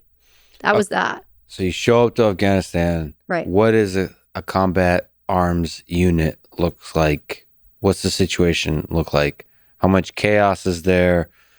How much clarity about mission is there? What are your feelings about the whole thing? So when you leave, the day you leave, we left Quebec. We got driven to the airport and then we walked onto the tarmac and we load our own bags and we got on a plane and it's just empty. It's our plane, right? And you don't go right to Afghanistan. You go to a stopover point, which I don't know if I'm allowed to say where that is, frankly. Okay. So I just say it's somewhere overseas. Okay. And you go there. And you go there for a couple days. I think it's like a day or two. And that's where you get like your kit. That's where you get your bulletproof plates for the first time and realize how heavy those fucking things are. It's where you get your weapon and your ammunition, your first few mags. It's where you get your helmet and your vests and you get everything that you need. While you're there, it's pretty nonchalant. It's hot as hell. It's your first time being in that kind of heat. So you just never stop sweating. The place we were in, it just, the second you got out of the shower, you were still wet after you got out. What the hell is happening? It's so humid. And I'm like, is this going to be like this in Afghanistan? They're like, no, it's not humid there at all. I'm like, why is it so bad here? They're like, it'll be fine. Don't worry about it.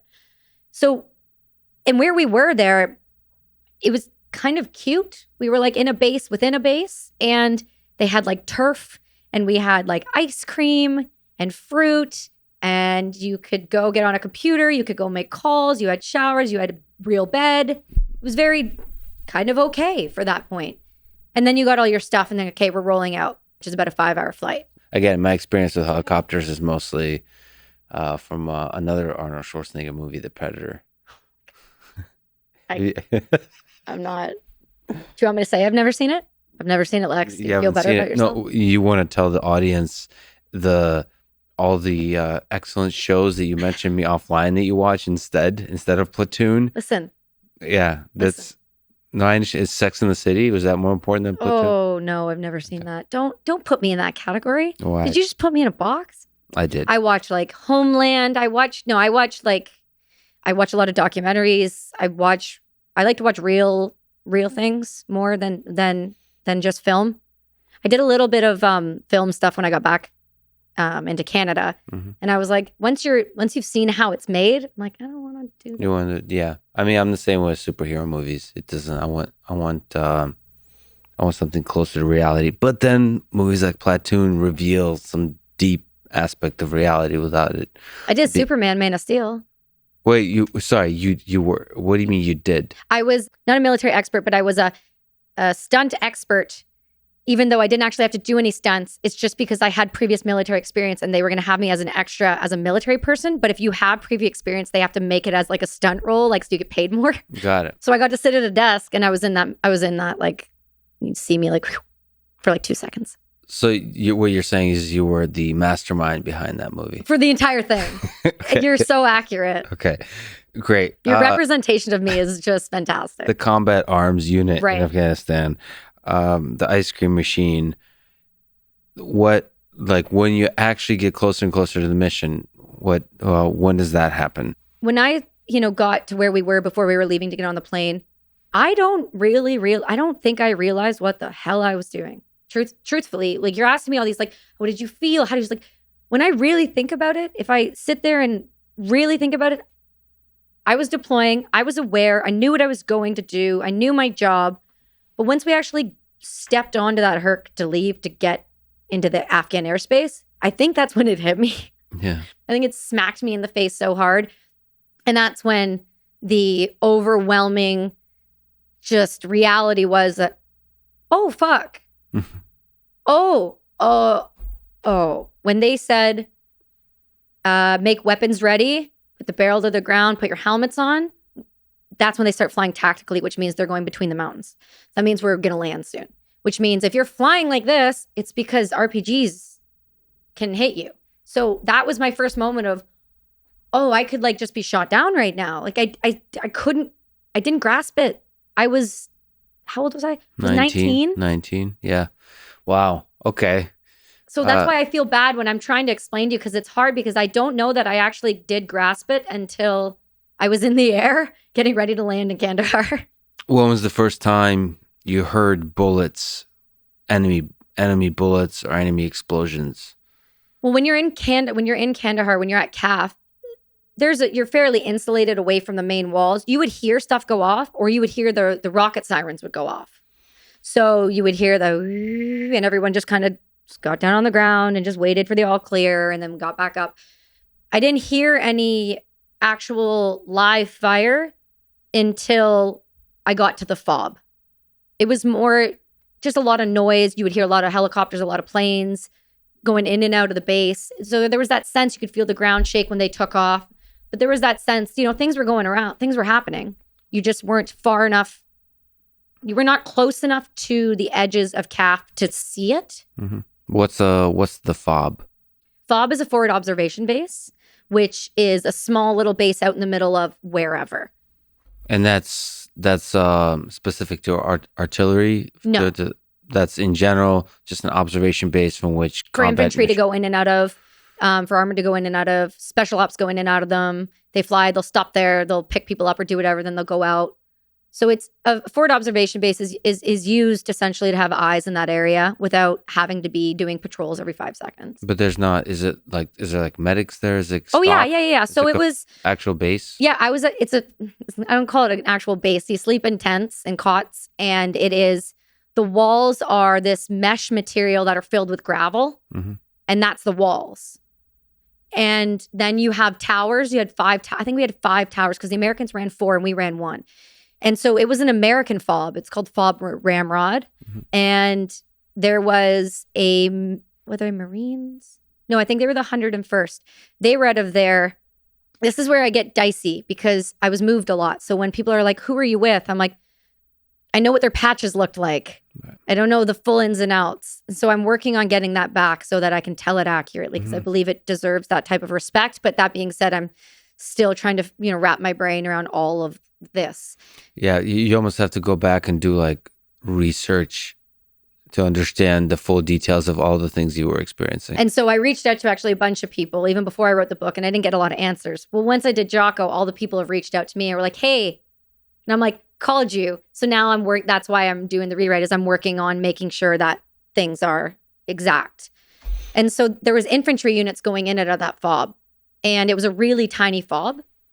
It was run by the Americans, and then there was a tiny little corner that was the Canadian artillery unit.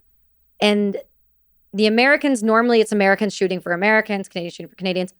The rest of the regiment that deployed, so Bravo and Charlie, they were at Canadian FOBs, Massam Guard and another one. And these were huge FOBs. Ours was this tiny, 3-kilometer around place. And we had this tiny little subsection of it. And the rest was, so it was like this, and then all American here. And when we got there, we landed, the guns were already there. So you ripped out the unit before you. So those guys were just leaving and we were just replacing them. So that we knew the guns, they were Canadian guns. We understood, how to run those. That was fine. When we got there no, we had come in on Chinook, and Chinooks are super loud. And they're like, we're hearing protection. They don't, no, this is not reality. This is why I'm partially deaf now. This is not reality. So sorry to take a tangent, but do you usually wear ear protection in any aspects of warfare, of this whole process? You wear comms, you have a comm on, and a radio if you're outside the wire. So comms, is that like a Bluetooth headset? Yes, it's a Bluetooth headset. Okay. No. Like from Nike or from I was going to say Adidas. AirPod? Okay. Maybe Apple was involved at some point. I don't know. This equipment looked like it was from World War II. So it's comms, but is that have any ear protection? No. And I didn't wear them. That's just what some people wore. Okay. People, when you were as low as me, we weren't privy to conversate. We were just told what to do and you do it.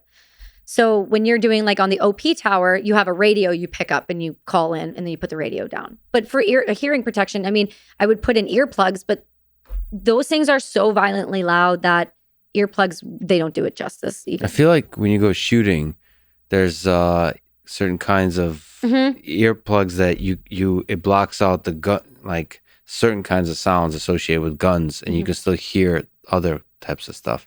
So the ones they issued us were these big things that had a headpiece here, but you have to wear your helmet when you're firing. Right.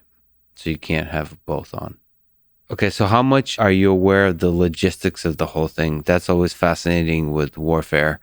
Like in terms of setting up, you mentioned gravel and the fobs, like setting all those bases up. Were you seeing any of this? Or again, it's a 19-year-old kind of just... Well, it's not that I was oblivious. That's the one thing I would say I wasn't. I'm very aware of my surroundings. That's something that's always been taught to me from a very early age because I traveled a lot with my dad in the truck.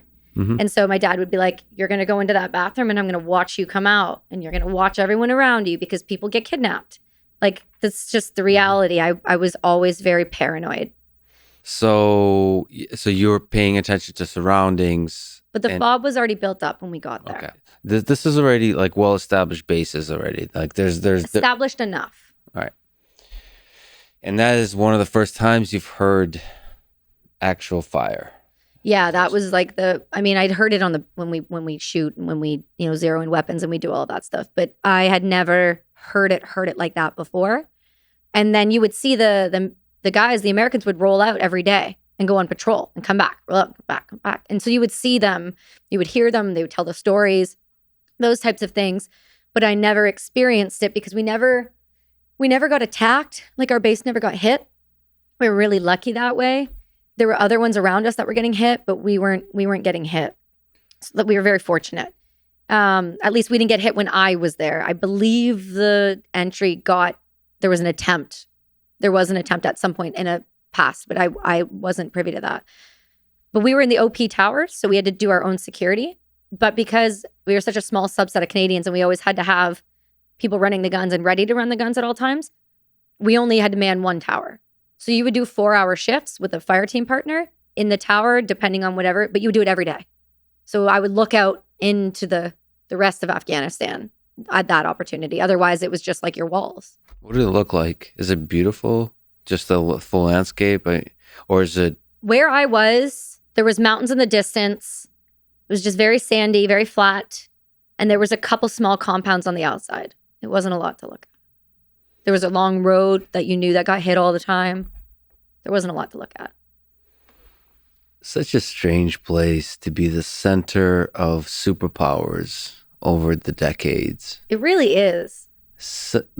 And the fact that the populace, the civilians, are almost completely clueless to the full history of things in terms of globally, the geopolitics of it all. Yeah. Well, if you look at the location of it, right, on a map, it makes more sense. Right. You can wrap your brain around it. But I met plenty of people who had never even seen a picture of themselves when I was in that country. So, I mean, how much more are they going to understand if they don't know what even exists outside? You tell a small story of taking a picture of a girl and showing it to her, an Afghani girl. Yeah. I was with the British at that time, and we were on that operation that gets highlighted quite a bit. And we had stopped, and the ICOM radios were pinging. And ICOM radios are a radio that we have an interpreter on that the Taliban, basically we can hear what they're saying. It's their comms, it's us tapped in. When it's really clear, they're close. When it's scatty and they're far enough away. Normally, they're not planning an attack, although you never know, really. And we were going door to door, kind of like what they're doing now. And we were pulling people out of their houses. And we knew there was people in there that were active Taliban, and we knew the ICOMs were pinging. When we got in there, they had hidden all the women and kids and locked them inside the house. Because often nowadays, the women, they would hide things on them that they shouldn't have because no one would be ever there to search them because there isn't a lot of women on the front lines. But I got borrowed to go specifically search women and children. So they had me. And one of the little girls kind of snuck out and was kind of sitting near me, and I was eating something, and I had like these little candies. They're called little sweeties. The British have them in the ration packs. I don't know. They're good though. And she saw me eating them, and so I gave them to her. And then her brother came over and slapped her upside the head and took them from her. So then I just went over and slapped him upside the head and just pointed my gun at her while she ate them all. Yeah. Because I was like, no. Yeah. Like, you can have these. I'm going to stand here and make sure you do.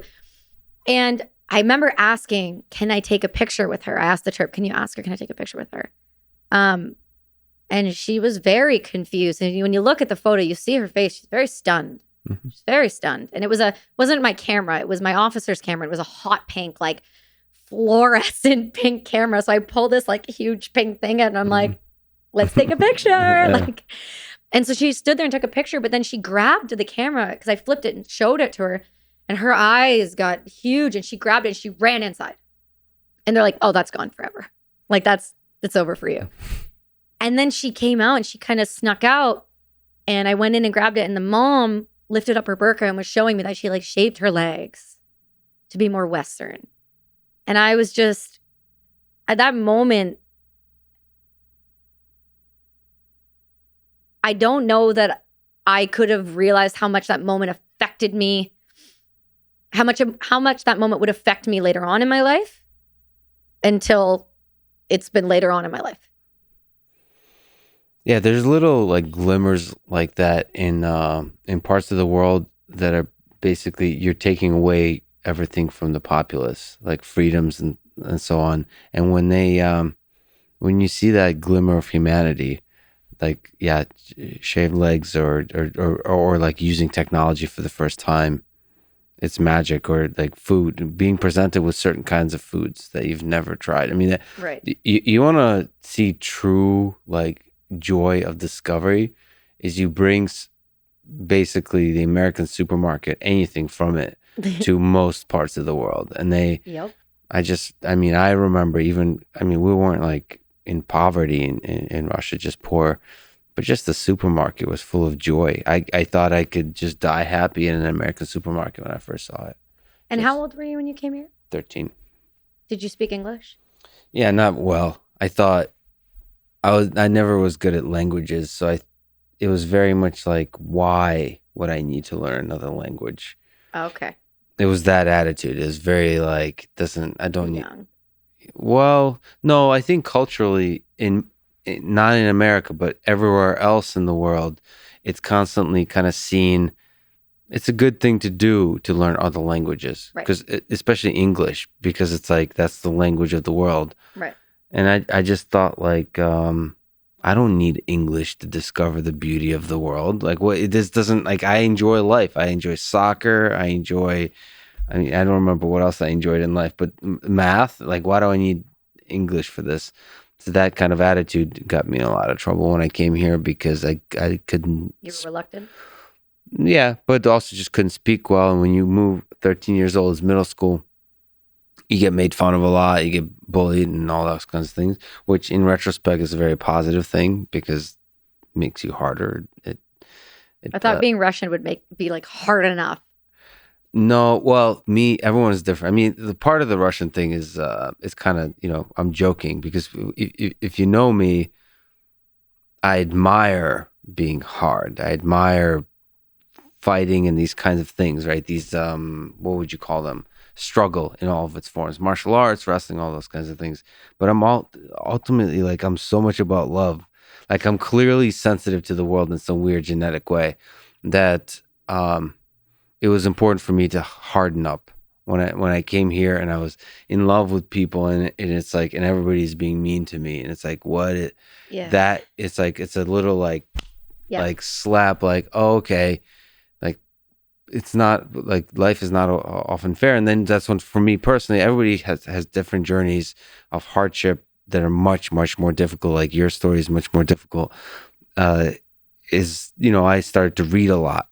It's like something happens, some kind of challenge where you start to think about the world, start to think about yourself. That can ultimately create really interesting minds. It can break some people. It can create interesting minds, and it's ultimately your choice. But those people are weak, and then they just need to be weeded out. I thought we talked about this. Yeah. The strong will survive, the weak will die off.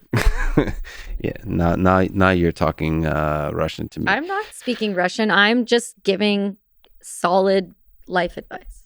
Just be harder, and then everyone will be fine. That's your inner David Goggins coming out. Correct. Real quick here. Okay. The fob. Yeah. And then I was just explaining to you that the way it is run, you're going to love this. When we walked up to those tents for the first time, the people that were there before us left us a noose. I have a photo of it. Like hanging from the tent, like at the front of the tent, like, welcome. So you were also mentioning like the dark humor of it. It was basically a funny joke. Correct. Yeah, it was funny at first. That's pretty funny. It was funny during the time. Now when I look back at it, I was like, come on. That was I mean, I get it because they had already been there. And like, so afterwards I can see how it's funny. Now with like the suicide epidemic in the veteran community now, I'm like, I don't post that photo. Really? So doesn't that dark humor still somehow help even when you're considering suicide? Doesn't that some of it somehow makes it copable? Somehow, it's like you're not hiding it. Mm-hmm. It's like humor is one of the ways to reveal the reality of abuse, of suffering. If you look at, there's this photo that generates right around Suicide Prevention Month, which is September.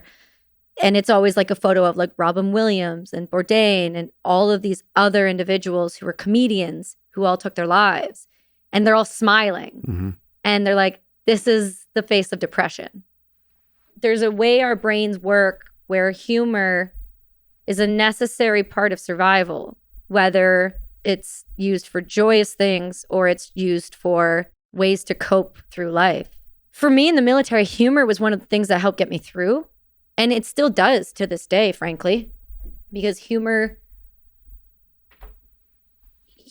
makes some of the horrific things I say not seem so horrific. And people can digest it rather than being like, you need to be locked up somewhere. Mm-hmm. Yeah, that's why, I mean, one of the aspects of Russian humor, there's a darkness to it because through it reverberates all the millions of people who died. Right. And it seems like the only way to make sense of it is to joke about it. I still love it. Because if you don't, it'll break you.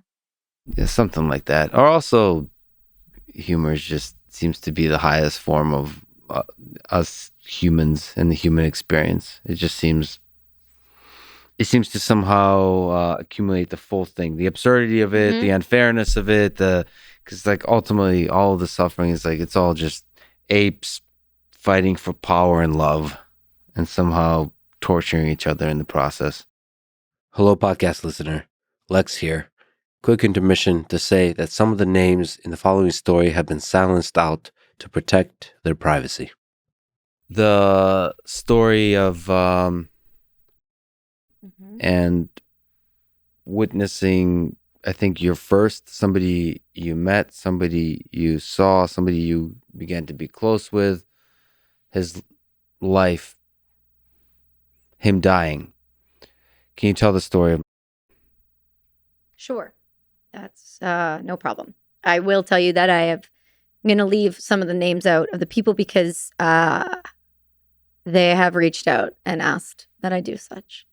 I've also been informed of other things I forgot that happened during the thing that were way worse than I thought. So I'll try to add those in because that's new information to me because my brain has blocked it out. But I've been told, which is good because it's better detail. So we were doing a movement that morning and we were going from compound to compound. I was never told what we were doing. I knew what my job was. I didn't know the operational overview. I didn't know who we were looking for. I wasn't there for that. My job was specifically to look after the women and children and to provide support if need be.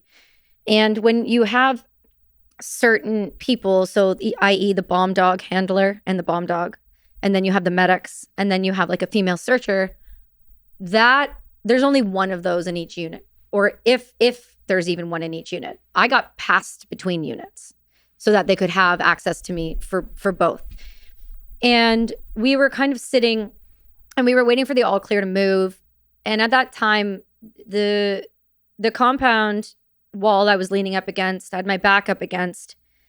I wasn't facing the direct direction where it actually blew up. Had my back to it and I had happened to turn and look to the left. And on the right-hand side, across the road of where we were leaned up against, was another compound 2 stories high, people inside, a sniper on the roof, and a spotter. There was a handful of us on this wall, and in front of me, there was a road. The road went straight. That compound's here. There's another road here on the right-hand side in front of it. And then this road went along here, and this was a wide open space. just a huge, we hate those. You hate those because it's too much space. It's too easy. It's like fish in a barrel. You don't want to be in that field. Because there's too much line of sight. Line of sight could be IEDs. It could be anything. And so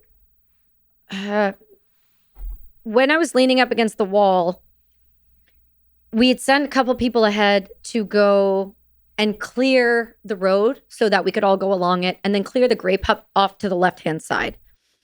We were doing that because they use those locations to put IEDs so that when you're going to search it, it's a better chance of you blowing into a million pieces, essentially why they love that. Put bombs in small places, send people into small places go boom, they paint the walls. So we were just kind of sitting and waiting. And then I happened to turn, and I was looking in that direction, and I heard the ground shake. Before I even realized what I was seeing with my own eyes, the ground shook, and I saw a big piece of a body. I think it was the torso, just kind of fly through the air and land into the field. And as soon as that happened, all hell broke loose. It was like they were sitting and watching and waiting. And they do that. And I say they, I mean the Taliban. They do that. They love that because then they can record it for propaganda and they can use it against us. And they just love being able to take our people out. And we had the interpreter sitting beside me, and he had the ICOM radio on.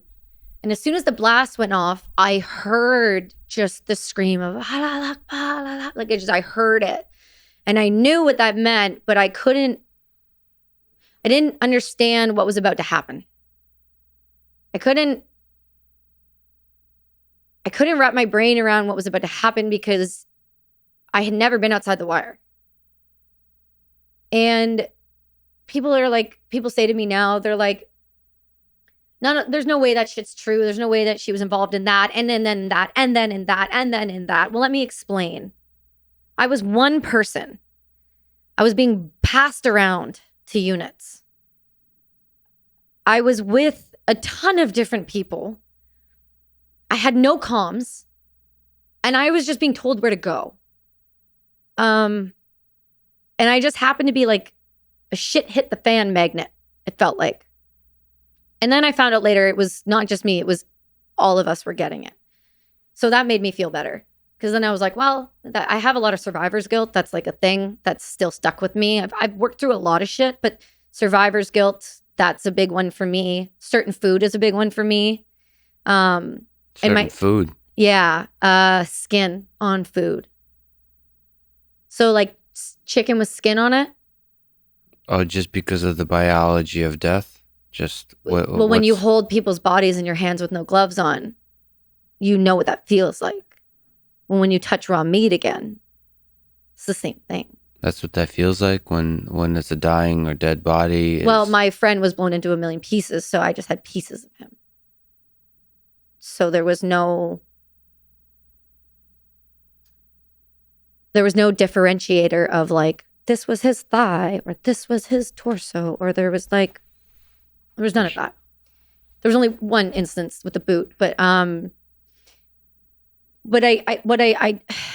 at that point we had been in some firefights. We had been taking some rounds, but it was more like take a round. We would, get hit, and then we duck into a compound, and we would set up, and then we'd be firing. I wasn't really involved in a lot of the firefights until after this. After that, the rest of the week, I was angry, and I wanted them all to go, and I wanted to be in every position to take them out myself. So I put myself in every position. So I made sure I was on the roof. I made sure I was there. I made sure, hey, you need something, I'll fucking run it. I don't care if I die anymore. Because as soon as that happened, my light switch went off. It didn't matter anymore to me. Can you go through what happened? So, yeah, Akbar, you were hearing these screams. Yeah, so the IED went off. And what had happened was they put an IED inside of a grape hut. And the grape hut has rectangular holes in the wall. And there's just like one door, and it's this tall mud hut with just all these like holes in it. And they had put an IED underneath a pile of sticks and had a metal detector. The Brits carry them. I've never seen, I think other countries have them, but I've only ever seen them use it. And that's how we were kind of detecting if there was an ID. Well, he must have hit it, the sticks or something, and it set it off. And it was over. There's no way he felt anything. And then there was another guy at the door, bent down on one knee, and he was facing and kind of watching for, and then the blast hit him on this side. And so it took him out and pulled his kit off, pulled his helmet off, pulled everything off, fucked him all up. Big time. This is one IED. Yeah. But it was in a contained area, and he was in the doorway. Up and out. Can you explain what an IED is and how does it work? I can do my best. They're improvised explosive devices. They can be used pretty much out of anything to make anything. So, garbage. When we got to Afghanistan, they did the IED meeting with us. They're like, these are what we're finding. That they would show us diffused IEDs. So they would see those big blue drums filled with gasoline buried in the ground. You would see a wire. It would go to a pressure plate. You hit the pressure plate, that would hit that, and it would go. You would see IEDs. Some of them were ridiculous. The engineering that went into some of these was hilarious because they were thinking. They were thinking to use everything they could. There was a cigarette pack they had used. They lined the inside with tin foil. And when you stepped on the tin foil, it had a piece of wire. And it was enough of a spark to set off a line of batteries that we had thrown out that were all dead. When you fuse them all together, there was enough juice to make it go. Then they would attach that to like phosphorus or gasoline or whatever they could that would make a big boom. They would use, that's why you never kick garbage on the ground. You'll never see me kick something on the ground. You'll see me walk around it always. If I ever see a pile of rocks or something that looks like it shouldn't be there, I won't walk near it. Even now, because they use that pile of rocks to remind people there's something there. We don't know what that means, but we know that something's there. And very often they would use anything, garbage, wires. We had to burn everything for a reason. It's so terrifying to not, for the source of death to be like little parts of the environment and then people that don't look like they're not dressed as soldiers. No, it's they like are civilians and like regular, because then when you have to come back or even there, you're just surrounded by danger and then you distrust everything essentially. That's the problem. And that's why you have such PTSD issues with the soldiers we have now. Yeah. Because you're in the environment in which it's very similar. So there's this one IED. I still don't know what it was. Went off, body flew. The guy at the door, he kicked out. He was all broken and bleeding and a mess. At that point, the radio started going crazy. Like I could hear the guys yelling and screaming, trying to figure it out. And then you could hear the numbers being called. KIA, number. I don't know anybody's service number. I don't know what's going on. Next thing you know, mortar rounds start like coming down. And like live fire starts happening. And I'm like, holy fuck, things are popping off. And I remember just looking at and being like, we need to go now. And I just got this like I was like, we're going. And they're like, hold on, Burns. And I'm like, we're fucking going. Like I wasn't dealing with it well. And they're like, all right, go. So we went and and I helped out with that other individual, kind of held him down, started doing medic work on him. And he just kept saying, where's? He was in such a state of shock. I've never seen somebody's eyeball so big in my life. He's good, where's? Like, hi, he's good, buddy, he's good. Picture like a super thick Scottish accent though, because these guys were just, and when they talk fast, it's even worse. And then so I ran over and we jumped down into the ditch along the side of the road because the road hadn't been cleared. And we're running through these tall, they look like cannabis plants, but they're not. But it's just very thick bush. And I felt like I was running in slow motion. So if you picture one of your video games where like the tunnel vision and you can hear your breathing is like that, and you're running and you can't move fast enough and you're like trying to get there. And we hit the road and the rounds are coming down and mortars are coming down and they're like, okay, on 3, run. So we run on 3 and we run into the compound. Into the Great Putt. And I remember looking around and very seriously going, where is he? just genuinely asking. I think it was been messaging me, and he's been incredible. He's one of the best soldiers I've ever served with. He was a higher up, so he was running part of this. He's messaged me and he was giving me some information, and he's like, I was in there with you. And he goes, I remember because you handed me the boot. And because I walked over and all the rounds were like, we were being shot at, mortars were coming down, but it was this slow motion. And I remember walking over to the hole in the ground and seeing his boot in the ground. But his leg was still hanging, but just below his knee was still in it. But the boot was perfectly laced up. Like the boot was fine. And I held it and I turned and I looked at the guys and I was like, we could reuse the boot. No, that wasn't even. What is that? Was that actually an intelligent attempt at humor? Or was it some kind of deeply lost, like you were completely just lost? I think my brain broke. I think that's the moment I call my light switch went off. Did you understand that he was dead at that point? Mm-hmm. Like intellectually, you were just something, it just broke. No emotion. Like it just broke. It just shattered. It shattered. I felt it happen. I didn't feel anything. It just broke. And at that moment, because later there's some anger almost. At that moment, none of that. I couldn't comprehend what happened. I knew he wasn't there anymore because they looked at me and said, what's here is here. Start grabbing pieces. We need to fucking move. And so I handed the boot over. They took it. And then I started just grabbing anything out of the walls because those little rectangulars just had flesh hanging from it. And I didn't have my gloves on because I only used them to search. And so you want to bring everything back. Like you didn't want to leave. This is what, even if they're dead, you want to save those you served with. Yeah, because they deserve that. They don't deserve to have a piece of them drugged behind a truck for propaganda. It's not fair. What did the others, I mean, was there just a focus on mission or was there a panic? No panic with these guys. These guys were the most switched on motherfuckers I've ever seen in my life. We started grabbing and remind me, he said, that's night. He goes, when people say that's the worst part of your day, that wasn't even the worst part of your day. Do you remember when you handed me the bag of intestines?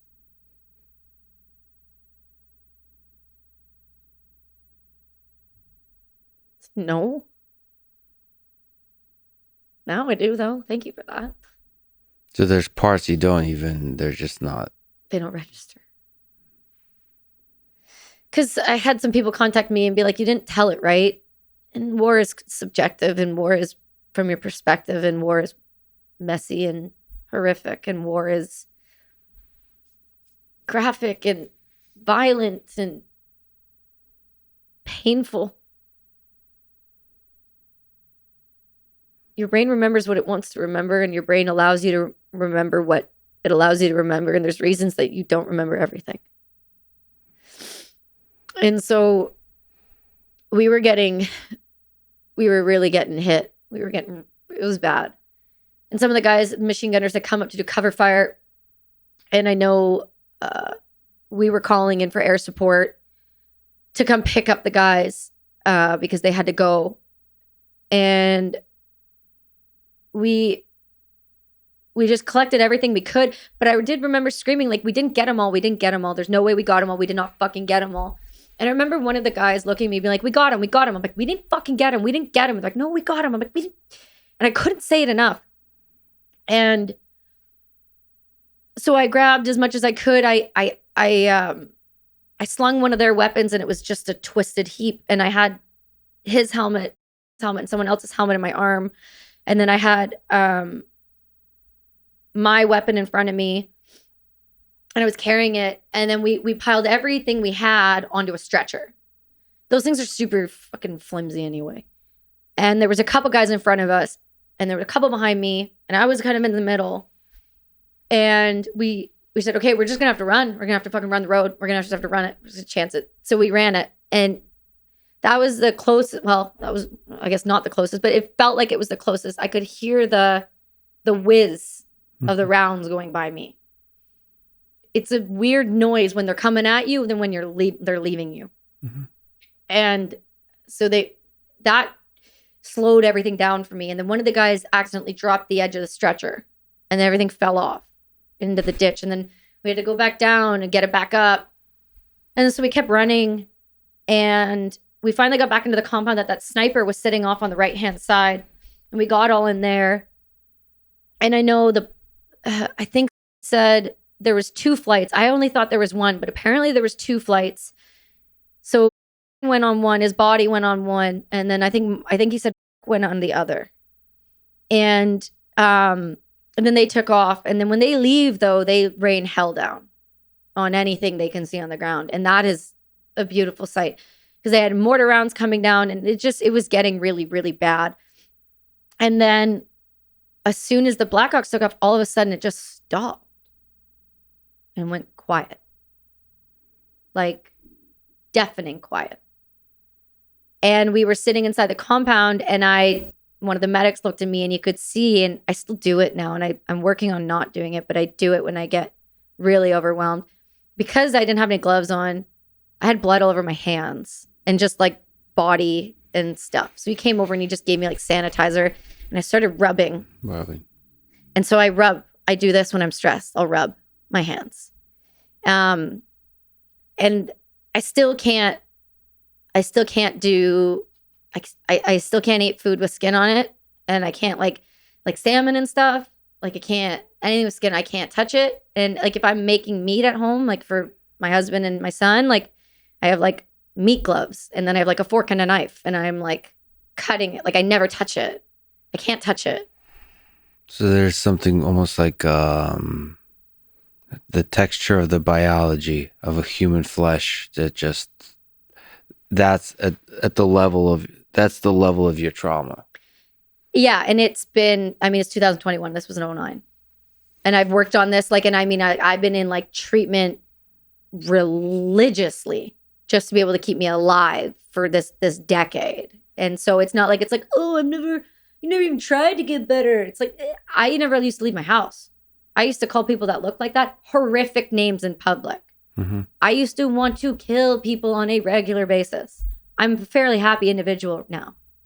What about, so you're talking about sort of skin and parts, but there's also just the fact that we're mortal, and there's somebody close to you who dies. Who you watch walk up and then never come back out again? Yeah, it's like you're facing mortality in a very real way, in a way that's not the same as somebody dying from cancer in a hospital, although it has echoes of that, because that's also absurd and it doesn't feel like there's justice to it in any kind of way, but it's so sudden. Like, have you been able to make sense of that, of your feelings about it? Like, how do you feel about it? Or is everything just shrouded in this like trauma that you're not able to just feel for the loss of a human being, like mourn the loss of a human being? I think I had, when I realized he wasn't there, when I realized that that was what was left of him. I found out afterwards there was other parts that were outside and went back. I think he said went back, and they ended up getting the rest of him. So that made me happy, because I just found this out this week. So that means that you have a feeling like you still feel like parts of him were left behind. Yeah. On the ramp ceremony, when I lost my mind, literally, I lost my mind, and I was screaming that he wasn't all in there. I'm happy now knowing that he was, but I held on to that for 10 years. Yeah, the sandbags, like it's the bulk of the weight is not from human flesh. Yeah. He was a young kid too. I think it was his first deployment as well. Like he was a young kid, and he was just going to clear the road for the rest of us, right? Like like, you're in war, and that you're outside the wire, and things could happen. You understand that to the extent you can understand that. When it's happening, it's something very different. Also, maybe you can correct me, but there's something much more like brutal about an IED It's vicious. versus like a bullet. Because a bullet, you still watching somebody close to you die from a bullet, you still get the basic humanity. Like, so IED basically converted a human being into sort of biological parts. A cheese grater. Yeah. I mean, I don't. That's tough. That's tough because that's like, because it's hard for you to remember them as a human. You remember them as parts. For me, that's how I remember him. I would like to. I have a picture that I post every year about him. I see that, but I don't put two and two together. Does that make sense? Yeah, no, it does. So I listening to your story, and thank you for sharing it, first of all. But It's not my. well, I'm just the one to tell it. I was just involved. One set of eyes on this particular human being. But even I get angry. I can't tell if it's exhaustion or anger. Oh, I'm sorry. I look always exhausted. Oh, that's okay. You're into robotics, isn't that like your guys' thing? You guys are just always working on tech. I think because I feel so much for the world, I just don't do. We were talking about resting bitch face earlier. I just don't feel the need to maintain all the effort of the musculature for presenting myself to you visually. It's exhausting. So I just focus on the feeling. No, hey, and then let the face show whatever the hell it shows. Fair enough. Okay. Was there anger? Was there hate? Yeah. Oh. Can you just talk through your feelings of what you remember? Yeah. So after that operation with the British, I went back to the Canadians. And I didn't go back as even remotely close to who I was when I left. And that was really troublesome for a lot of people around me because the level of anger and hate that came out of me was palpable when I just walked by. I got shockingly quiet. And you understand how you're learning. I'd be terrified if you were quiet. Mm-hmm. And I don't know if hate and anger do that justice. I don't know another word, but I don't think those two words do it justice to the extent that I was feeling. Like, I got to a point when I got attacked by a woman with some scissors. Like, the idea crossed my mind, like I could boot stomp her to death and not feel anything about it in front of her, all of her family and her kids. Was it more like just not recognizing the basic humanity, or was it legit hatred? No, it was legit hatred, but also I no longer saw those people as humans. Yeah. It took one event. And when that happened, the rest of the operation, that was echoed in the way I was to those people.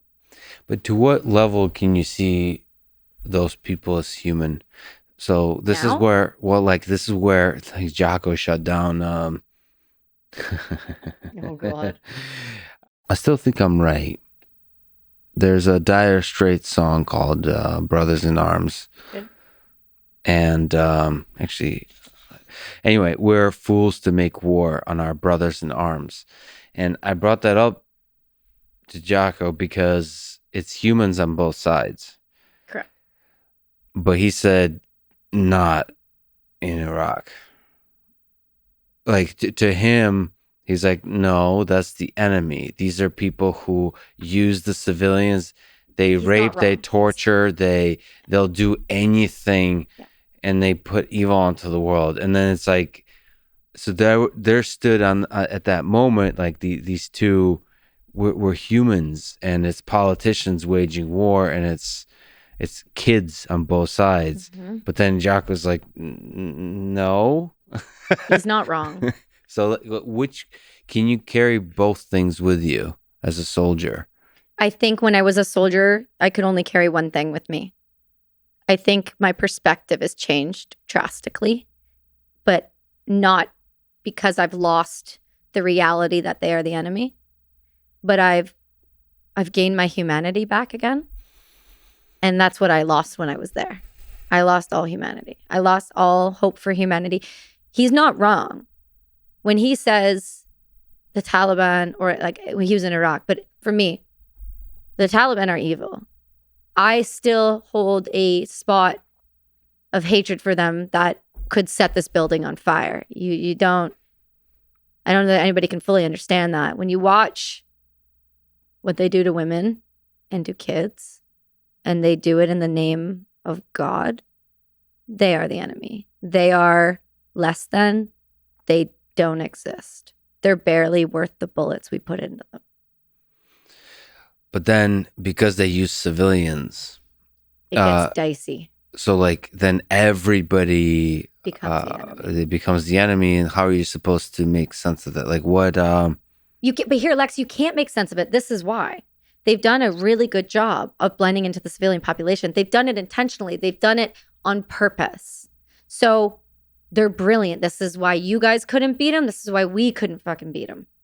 They use their people so effectively. They have no shame in that. They have no issue with that. They take no qualms with wiping a kid off the face of the earth if it means they can get close enough to a soldier to throw a fucking bomb into their tank. This is why they're effective. How do you beat them then? There's no winning, that you just basically do policeman type work, or you do your best? I mean, that's one way. So the other is you come from an artillery background. A fucking hellfire missile and hit the whole place off the face of the earth. You can't beat radicalism like that right now. The problem is we've let it go unchecked. We had it kind of in check for 20 years. We just shot ourselves in the foot, the chest, and the face. So the problem with force is it creates long-term hate, because young kids and propaganda, and like propaganda works. So you see your father, your brother die because of a bomb.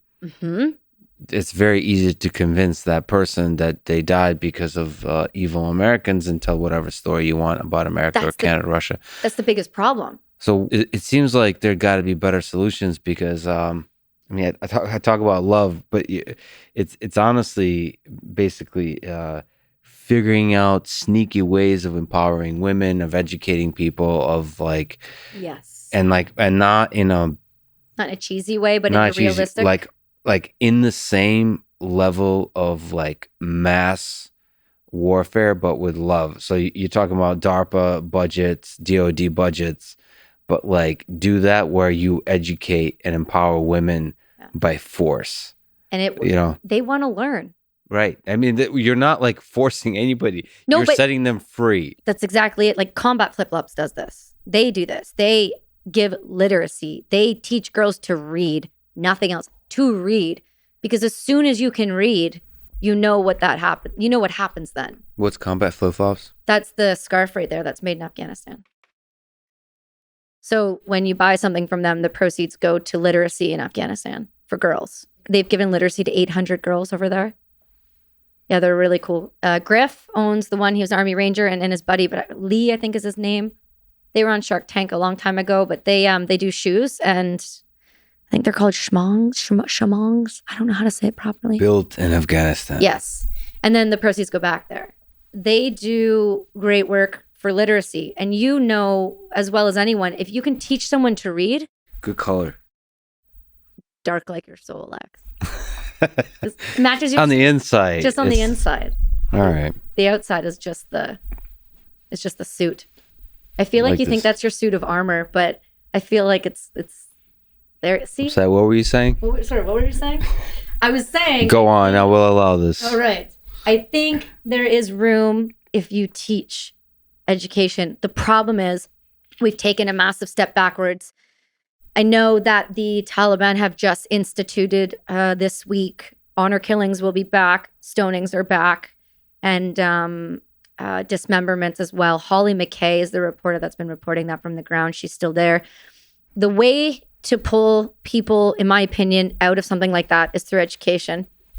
Well, we just took all of that away, which is pretty horrific in my opinion, because you've taught over 20 years. You're perfectly right, Lex. When you say that hate and violence won't work, it won't, because you see dad get killed on the battlefield. Well, that 14-year-old little boy is going to pick up an AK-47 and go avenge dad's death. That's just the way it's going to be. Well, we think about it. You were there for 20 years.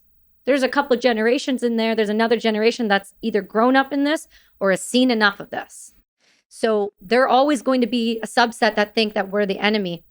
And fair, we haven't done always the greatest things.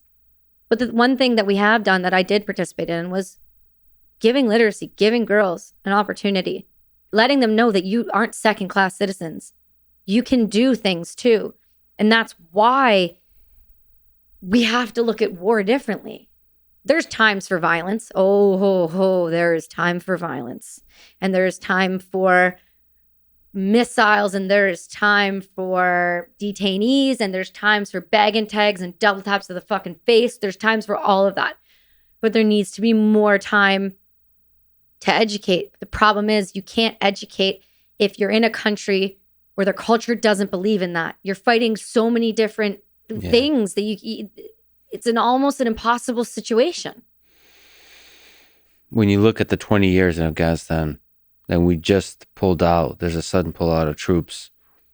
What do you think about those 20 years? Well, let me ask a hard question, which is, was it worth it going into Afghanistan? And you're sort of, you're one person. My limited capacity. You have experienced a specific set of extremely difficult things. You've met a lot of humans. You understand certain aspects of the way this war is carried out. But if you zoomed out at the big story, like you like history too. When you think of the history, 100 years from now, we look at the invasion of Afghanistan. I don't even think you need to go far that back to know that we went in on false pretenses. We did. That's not a good start. Mm-mm. What's that saying? Future behavior is past behavior is a good indicator of future behavior? Right.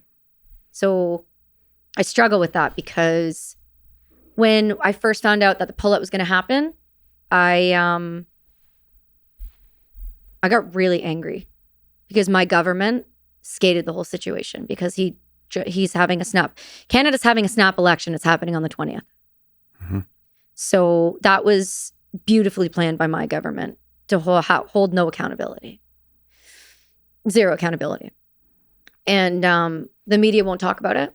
They reached out to me to do an interview about Afghanistan, and then I told them what was going on after I talked to my people that were on the ground, and then they canceled the interview. When you say my government, is America any better at this? Like, it feels like there's no accountability. No, the government, no, the American government's is a dumpster fire. I'm not saying that, but what I am saying is at least they sent people to pull people or pull some people. We sent no one to pull anyone. And I know for a fact, because I helped move a family, I was fortunate enough to be given an opportunity to help move a high-value 9-person family out of that country that worked in the government, that worked in prosecuting the Taliban, that were on the top of a list. I learned really quickly the ins and outs of things, and I'm really disgusted by it. I learned that Canada had the one email address that all Canadian Afghani or visa holders were supposed to email. Ottawa put 2 people on that email address. That's confirmed. Canada put no more than 70 people on the ground for that pullout, and they were not allowed to leave the airport, and they left well before the pullout date. They left on the Thursday before the Tuesday. That was the 31st. There were high-value Canadian visa holders that are still in that country that are on the top of the kill list. Canada's not doing anything about it.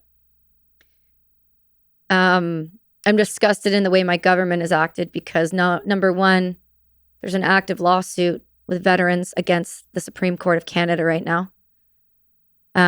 We are leaving our vets and our Canadians stranded over there, and we are leaving the vets that have been maimed by this war in Canada. They're turned down for everything. I've been turned down for hearing loss. They're saying it's not military related. They have PIs follow me. This is normal behavior. There's a veteran named Brock who was told by Trudeau in a meeting that after he lost his leg, he was just trying to get a new prosthetic because it was just killing him. Trudeau stood up in a meeting and said, "You're just asking for too much." Less than 6 months later, he gave $10.4 million to an Afghan terrorist that was in the Canadian prison system. He won and got 10.4 of our million taxpayer dollars.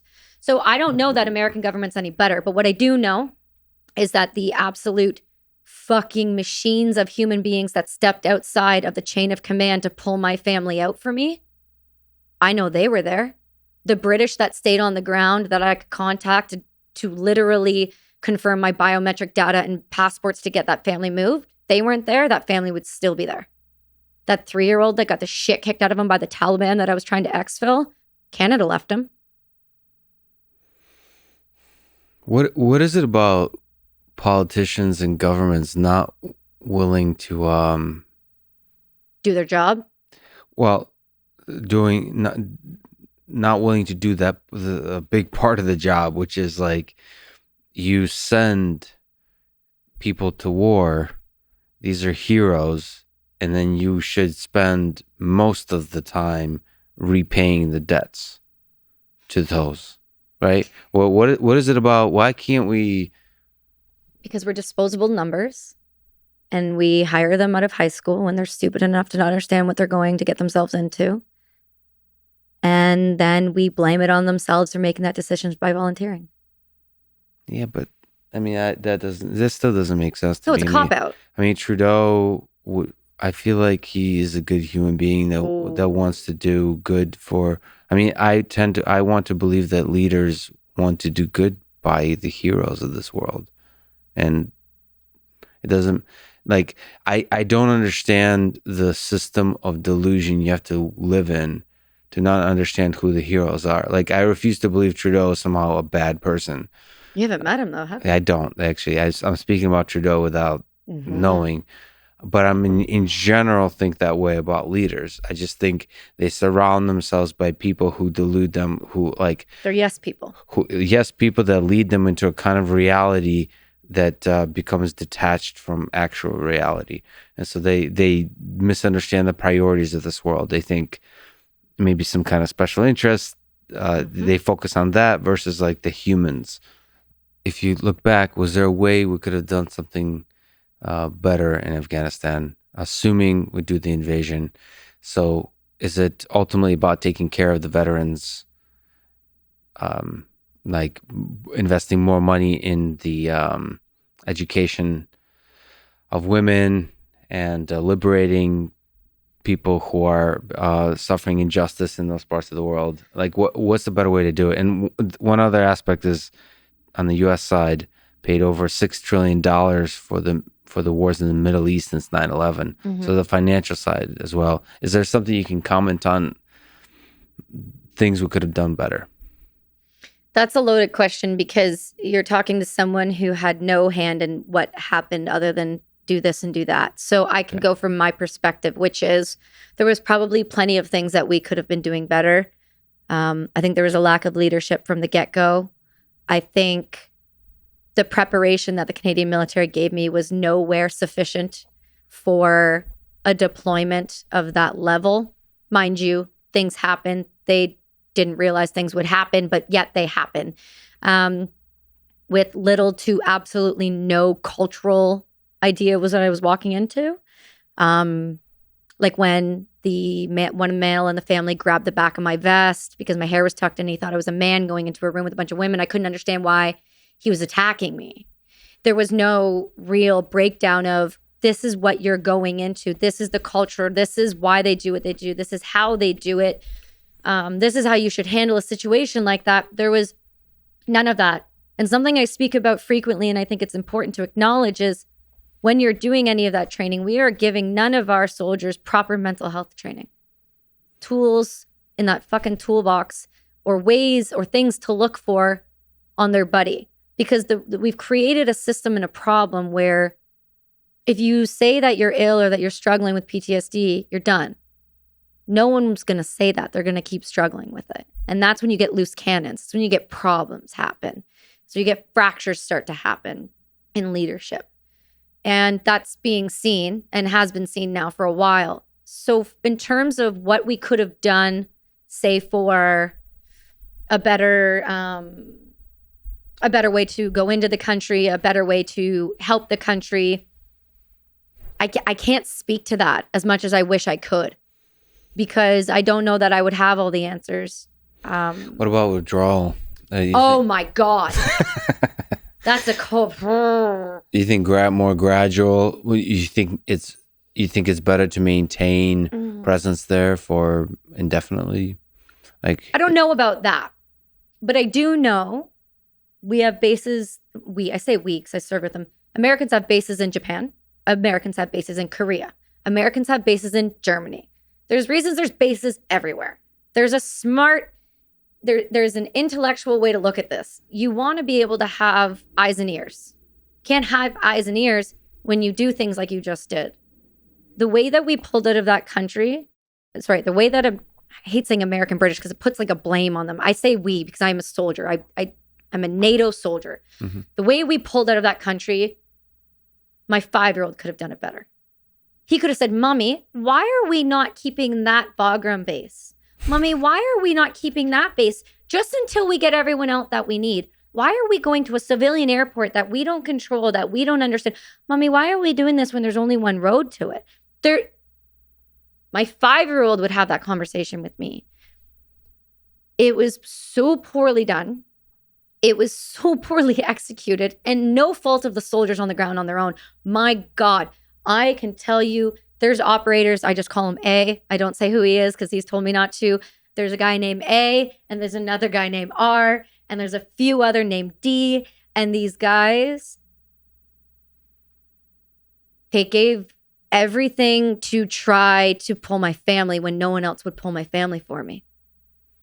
They just got me on the phone and said, I don't know who the fuck you're talking to. I don't know how many people you're trying to get a hold of here, but you've got everyone looking for your family. Mm-hmm. 6, I've gone to everyone I know. Mm-hmm. I've done stuff on Instagram. I've got a contact. The contact called me. I called them. I was handling this family. And when they call you and say, we can't go back to the gate, my 3-year-old just got beat up by the Taliban. And they say, what do we do now? I'm in Vancouver. Why am I being left to deal with this? Why is the civilian and ex-military population being left to deal with this? Why was this not thought out? We knew this was coming. We knew the time frame. Yeah, I ultimately blame, it almost starts at the top always, at the leadership. This is the civilian leadership. Always. I think probably the generals know the right thing to do here, even if they're sometimes overzealous in terms of wanting to increase.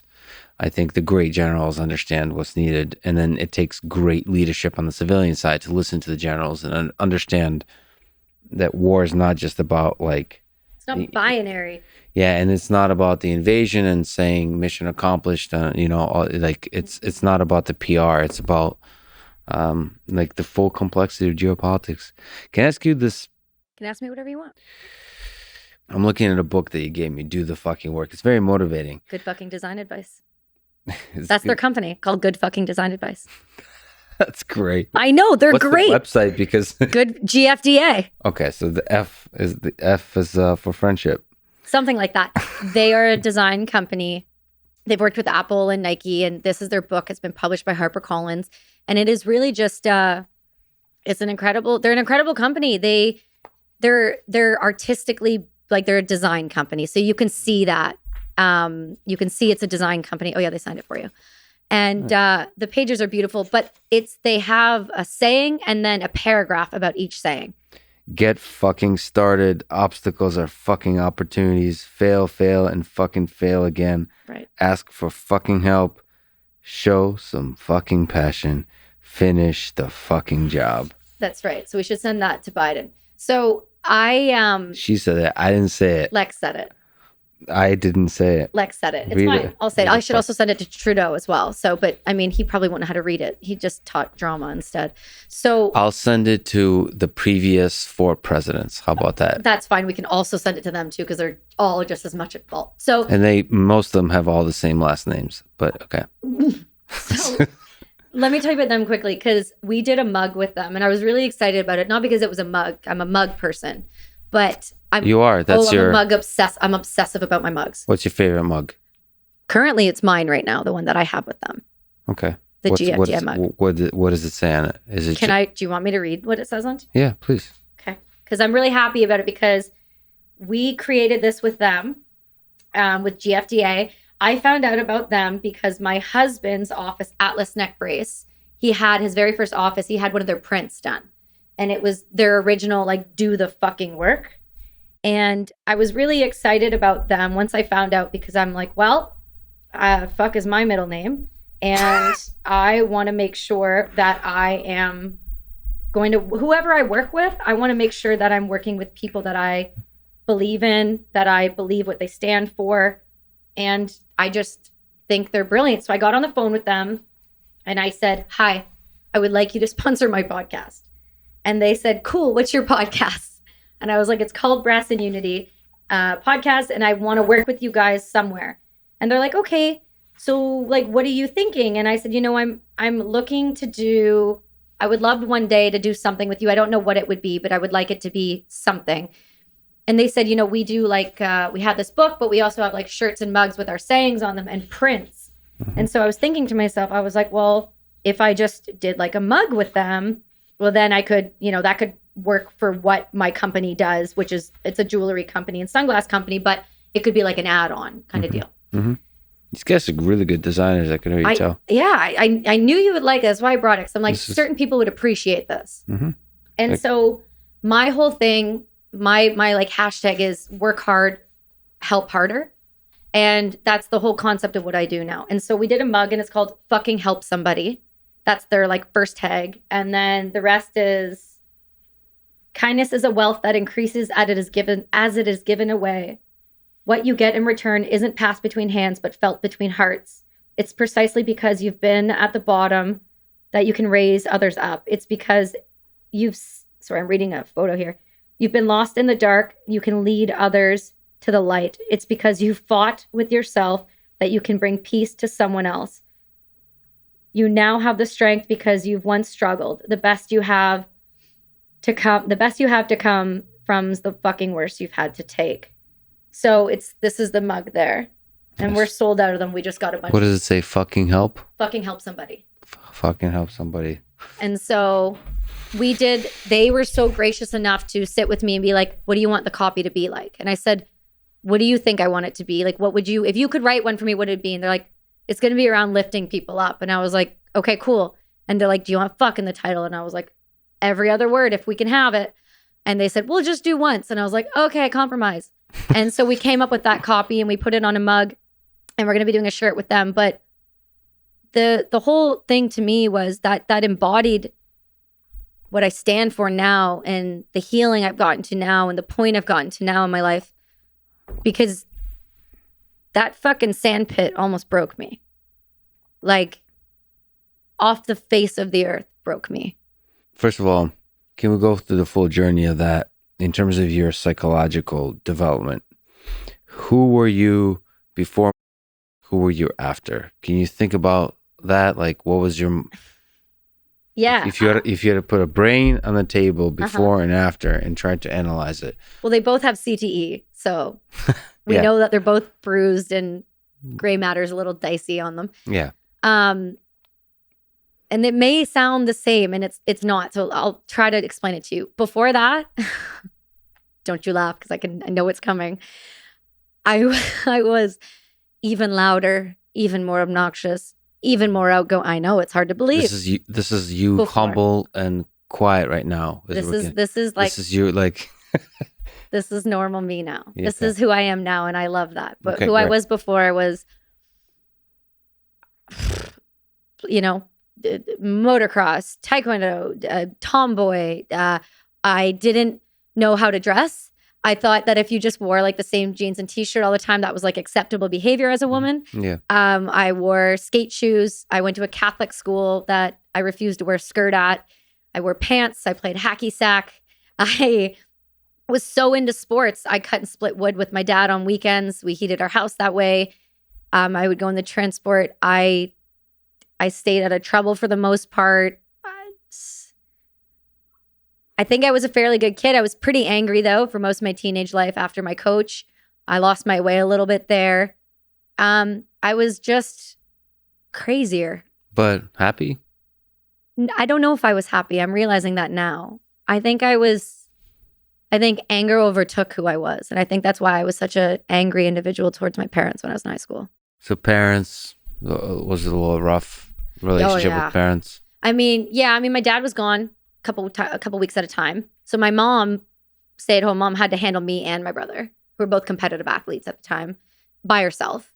And when you come home and you have a daughter that just calls you like a bitch to your face because she's being bullied so bad that she can't understand why, but also doesn't know how to fix it, but has no other outlet anymore to kind of get rid of it. Mm-hmm. I was not nice. I was a really mean person. I broke my mom. I remember the day she stopped yelling. That's the day I know I broke her. Did you have a source of discipline in your life? Like maybe with your dad, somebody who says you're being a bitch? Oh, like who would call me like that? Yeah. Oh, no.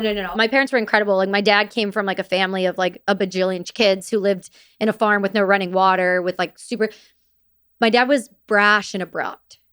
So like I've caught myself doing that once in a while. So like if I did one thing wrong, if he was just in a mood, I would know it. So you weren't, okay. So that anger just took different forms. It took different forms, but it mostly would be directed at my mom. Got it. Because I know she would take it. Right. And that was who I had. And I feel bad about it to the day. Like she listened to the Jocko podcast and so did my dad. And my mom promised me she would never read my book because there's certain parts. My dad on my deployment, when I called him and told him some of the stuff, he started crying. My dad doesn't cry. And he just said, please never tell your mother this. Don't do that to your mom. My mom, like my grandfather came from Hungary. He escaped when the Nazis left, when the Soviets came in. He wasn't great as a dad. My mom went through a lot as a kid. And that was because her dad was in the war. That was because her dad didn't know any better. And she knew she couldn't be like that. So her way would be yelling. And then I hit about 16 and I wore her down. I broke her. I shattered her ability to think that she could have any sort of relationship with me. You wouldn't want to have had a relationship with me. But the funny thing is you've rediscovered that now. So are you guys close now? Yeah. She's so funny. She's coming out to help out again. She comes out to help out with Jack all the time. And my dad, they're still truck drivers. They're still on the road. They team drive. Nice. They have their little dogs and they go and they do their thing. And I've had that relationship now. It's still strenuous. Like when I'm having a hard time, she'll be the person I'll take it out on because I know she can take it, even though I know I shouldn't. It's like she's my safe space to be like, blah, about everything. And she'll just be like, well, that's not nice. I'm like, well, you're not fucking and I'll take it out on her. She knows I don't mean it and I try. But for whatever reason, she takes it and it brings it out of you. Yeah. Can you describe sort of the various characteristics, the shape of your PTSD, the trauma, how the anger and hate took shape in you in the seconds, minutes, hours, months, years after the full trauma of all the things you've experienced in Afghanistan? So it's funny because Jocko asked me something and I've really been thinking a lot about it. Mm-hmm. And he's like, do you think if somebody of leadership would have just sat you down and said, hey, Burns, what you're feeling is okay. What you're feeling is normal. What you're feeling is what happens when you're in something like this. Do you think you would be where you are? And I said, well, I thought about it and I'm like, I don't think I would be because I wouldn't have been medicated out of my mind. Right. I wasn't able to process anything because I was just given medication right from the get. So for me, what happened was once that light switch was off, I was sent back to Kandahar once the operation was over, we flew back to Kandahar, like with the Brits. And then because there was deaths and we lost people on that operation, I had to go to the British side for the next, I think, 3 or 4 days and recant word for word what happened to a British MP who hand wrote statements. Mm-hmm. But we had to do that on repeat to make sure we all had the same story. Mm-hmm. So nobody shot anybody in the back. And so that I don't think is a great way to do that after an after action. After action reports happen, but I don't think beating a dead horse and having somebody repeat, and then just imprint more and more and more. I don't know that is a great way of doing that. And especially from a perspective of what are they, liability, almost like legal, that perspective, as opposed to the full perspective. I mean, so for people who don't know, one is the over medication that you had to undergo, and then the other is the social isolation in terms of, I mean, more than what you just mentioned. You also kind of mentioned that just being with other soldiers you're close with, just sitting there in silence and just sitting in that shared understanding, even that in itself communicates like these feelings are normal. Like you don't have to talk. You don't have to talk with them. And you were robbed of that as well, essentially. Yeah, because I was borrowed. I think Jocko had a name for us when we get borrowed. It was like, there was like I don't know what they call us, but it's like when you take a person and you put them in another unit, there's a name for it. I don't remember what it was. You never see those people again. But because I was in Kandahar, the doctors gave me the medication because I think I was the one who said, this isn't right. I don't feel right. This is wrong. Because when I got back that night, there was supposed to be somebody there to pick me up, to take me to the other side of the base, and no one showed. So I humped on my kit back to the Canada House, and I remember getting in the shower. And the rule was quick fucking showers. There's no water. I must have sat on that floor of that shower for half an hour, 45 minutes. I just held myself and cried. I didn't even know why I was crying. I just knew I needed to cry. And I still to this day, and when they sent me back to the FOB, they sent me back with all this medication after spending that time with the Brits. And they put me back on the guns, medicated out of my fucking tree. I almost shot someone. But they didn't tell my staff that I was on meds. So when the artillery gun was going off and I didn't run to the gun and I was still asleep inside the tent with the gun beside my head, they didn't know I was just drugged. They just thought I was fucking off somewhere hanging out with some Americans. They just thought I wasn't doing any of what I should be doing. And then I remember the moment my sergeant, we did a night shoot, and he's so funny because he called me and goes, fuck Burns, go, at least I remember this, yes. You were standing there with me and I look at you and go, hey Burns, are you okay? Because your eyes are all fucked. And I looked at Sergeant LeBlanc and I just remember going, yeah, like, I'm good. Like just, Yeah. He's like, I still remember that. And I'm like, I know. And he goes, they never tell me anything. Fuck Burns. I did not know the drugs you were on. And as I was on all of them, he goes, I know. I walk in, you show me the bottles. Fuck Burns. You shouldn't have been there. I guarantee he sounds just like that. You'll find out. It's great. He's brilliant. He's brilliant. Yeah. So I suppose this is a lazy way of dealing with trauma. Yeah. And it's for the military, in some sense, if you don't have a good program in place, this makes sense. But you should have a good program in place, just like you said, on the mental prep side. Like just any prep. Like training people on the, I suppose train the fact that you're going to have somebody close to you blow up. Like you have to probably visualize that. You have to think through that. You have to have a process of how to deal with something like that, with that kind of trauma. And then that's Tools it. in the toolbox is what the doctors call it. Exactly. I mean, and it's not like weakness. It's actually strength. It's like you have to be mentally strong enough to process that. That probably takes a lot of training, but it's like great training, right? It's well worth it to protect your investment training. Right. That's a very cold but correct way to put it. I mean, it's cold. I thought you would appreciate the coldness of the No. way I articulated that. Well, yeah. I mean, I'm of two minds on this. I don't. I sometimes wonder, like, what I would be like as a soldier. Actually, I don't know, because I love country and I love all the things you're mentioning.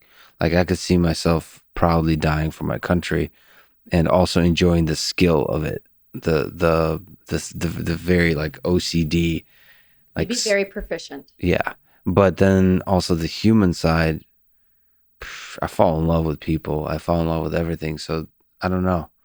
I suppose you have to shut off the part of your brain when you're executing a mission that cares about about other humans outside your close knit group. But like, there's no time for philosophical thinking. I don't know. I suppose that's why it's better to be young. Young and dumb. You're not necessarily dumb. It's just like you were over that energy of excitement, of proficiency and excellence is just higher than it is later in life. Sure. You're not dumb. I was not dumb, but I was naive, uneducated, not well trained, and had an arrogance because we were told we were the fucking shit. Yeah. You're amazing. Okay, I'm amazing. So I wonder, do they think if we do mental training, That makes you weak. do you think the military thinks that makes you weak? Well, yes, and the reason I can say that is because it's obvious in the way that they handle it now. Right. So like if a soldier says, "Hey, I'm really struggling with that last op we were on, man. It's just really, it's getting to me. I'm having a hard time sleeping." They're going to go, "Okay, well, how hard of a time sleeping are you having?" And then you get that and you go, "Oh no, I'm not, it's not that bad. I don't need anything for it. Like I'm just like once in a while I'm losing some sleep." They're like, "Okay." Because you know that pen moves, it's all getting written down. And then you're degged red, which means you're not deploying again. Yeah. And then you're not able to do the thing you love the most with the people you love the most. Right. I mean, but also, this is really difficult. And I'd love to talk to you about PTSD. Okay. But like... Sorry, yes, I keep going off. No, please. No, but so I'm hoping to like launch a company, in the engineering space. Okay. And I currently lead. I've led a few people, and it's always this kind of like, how much are you supposed to push people? Because everyone is weak and lazy. Are you quoting our text messages from earlier? Yeah, exactly. Exactly. I'm quoting. All I have is just quotes from you. That's okay. Tells you how much we've spoken in the past week. Poor soul. I don't know what to do, because sometimes people are really struggling. Yeah. Like really struggling in a way they're like, that's the Goggins thing, is like, where's the line to where you're actually breaking the human being versus where you're breaking them at the places where they will grow back stronger. Like, so, and that line is tricky to truly understand. And I think the military errs on the side of like, they, like push them beyond all limits. Physical, but mental, they need to respect the mental more. They fuck with the brain a little bit. I mean, in basic training, they like scream in your face and to see who's going to crack. And they put you on sleep deprivation to see who's weak enough that they can't handle sleep dep. They do stuff to you. Like, I know if you're a downed pilot, you have to go and you have to do this training, and like you get captured. It's like this whole thing, and they fuck with your brain. But there's a line. My issue is go to the line, cross the line, give them the tools to come back from the line. Right. Yeah. We don't do that. We don't. Yeah. We know there's PTSD.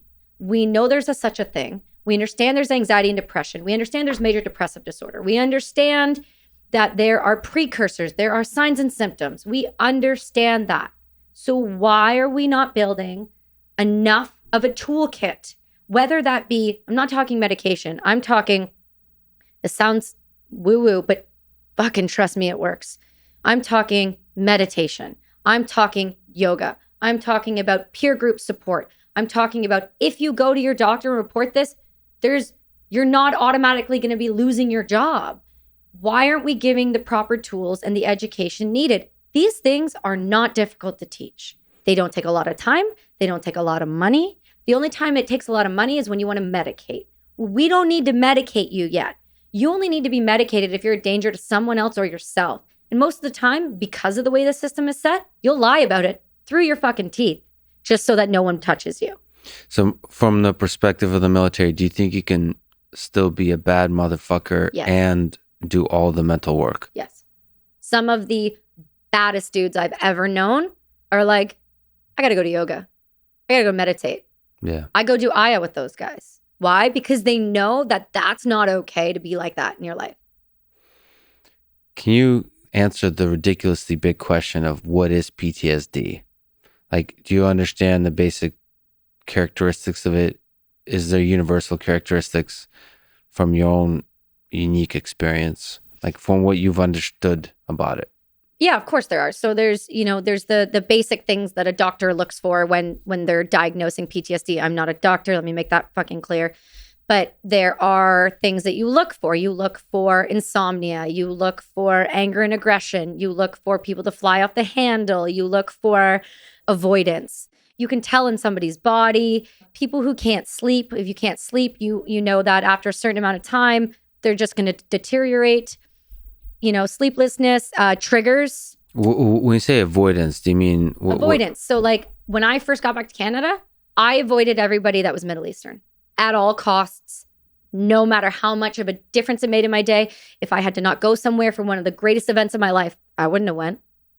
But isn't there some aspect there combined with the triggers? Like maybe it's wise to avoid triggers even like for your own personal health, well-being. Well, that's it. It's for me, that was one of my triggers. So you have triggers. So, and then you also deal with things like sounds and smells. You can tell when someone's triggered. A lot of vets don't like fireworks. It's like, well, okay, well, remove yourself from the situation.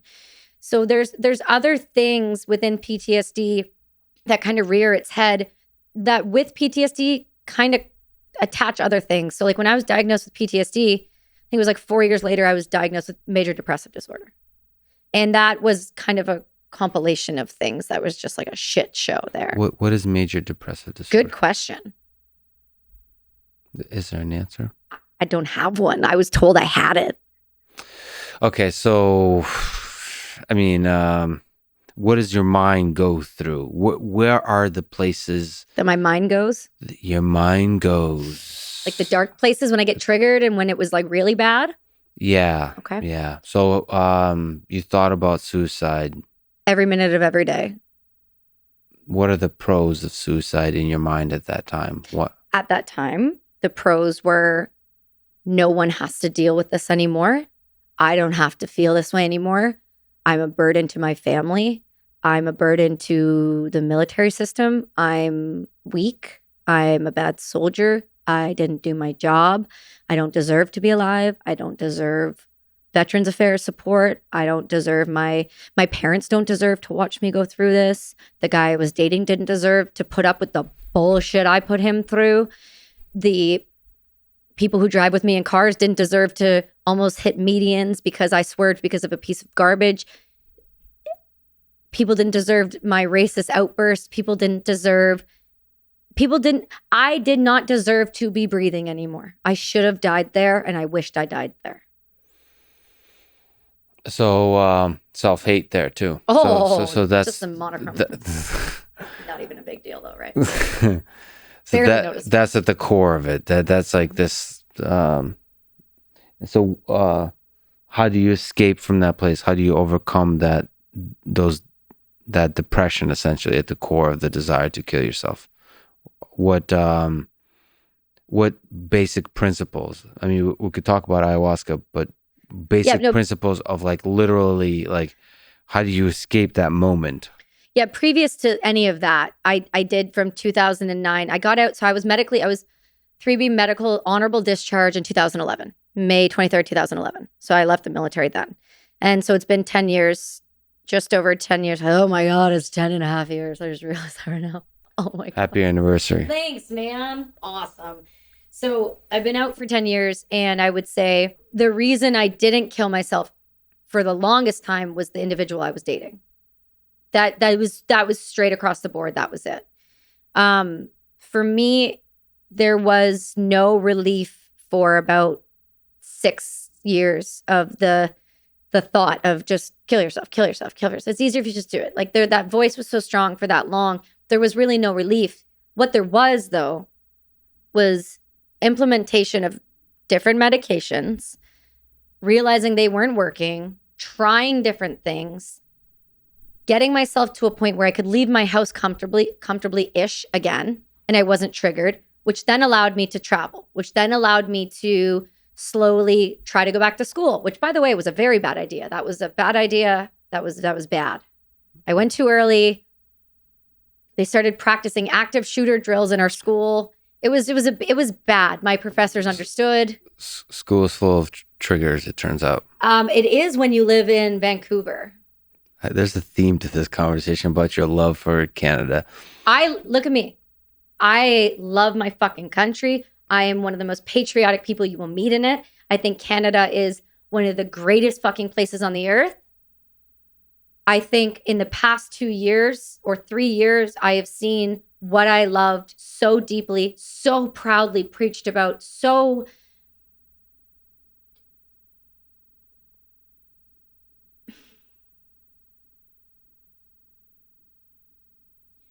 I'm so proud of what I did there. And I'm so proud of the country I got to represent. Because I was good at my job. Being great at your job for a country you love. You just don't like some of the politicians some of the time. It's not even the politicians anymore. It's the state of the country. I'm a second-class citizen in my own country right now. I can't travel to see my parents within my own country. I'm not allowed to step foot in my son's school. I am not allowed to go to a restaurant with my family.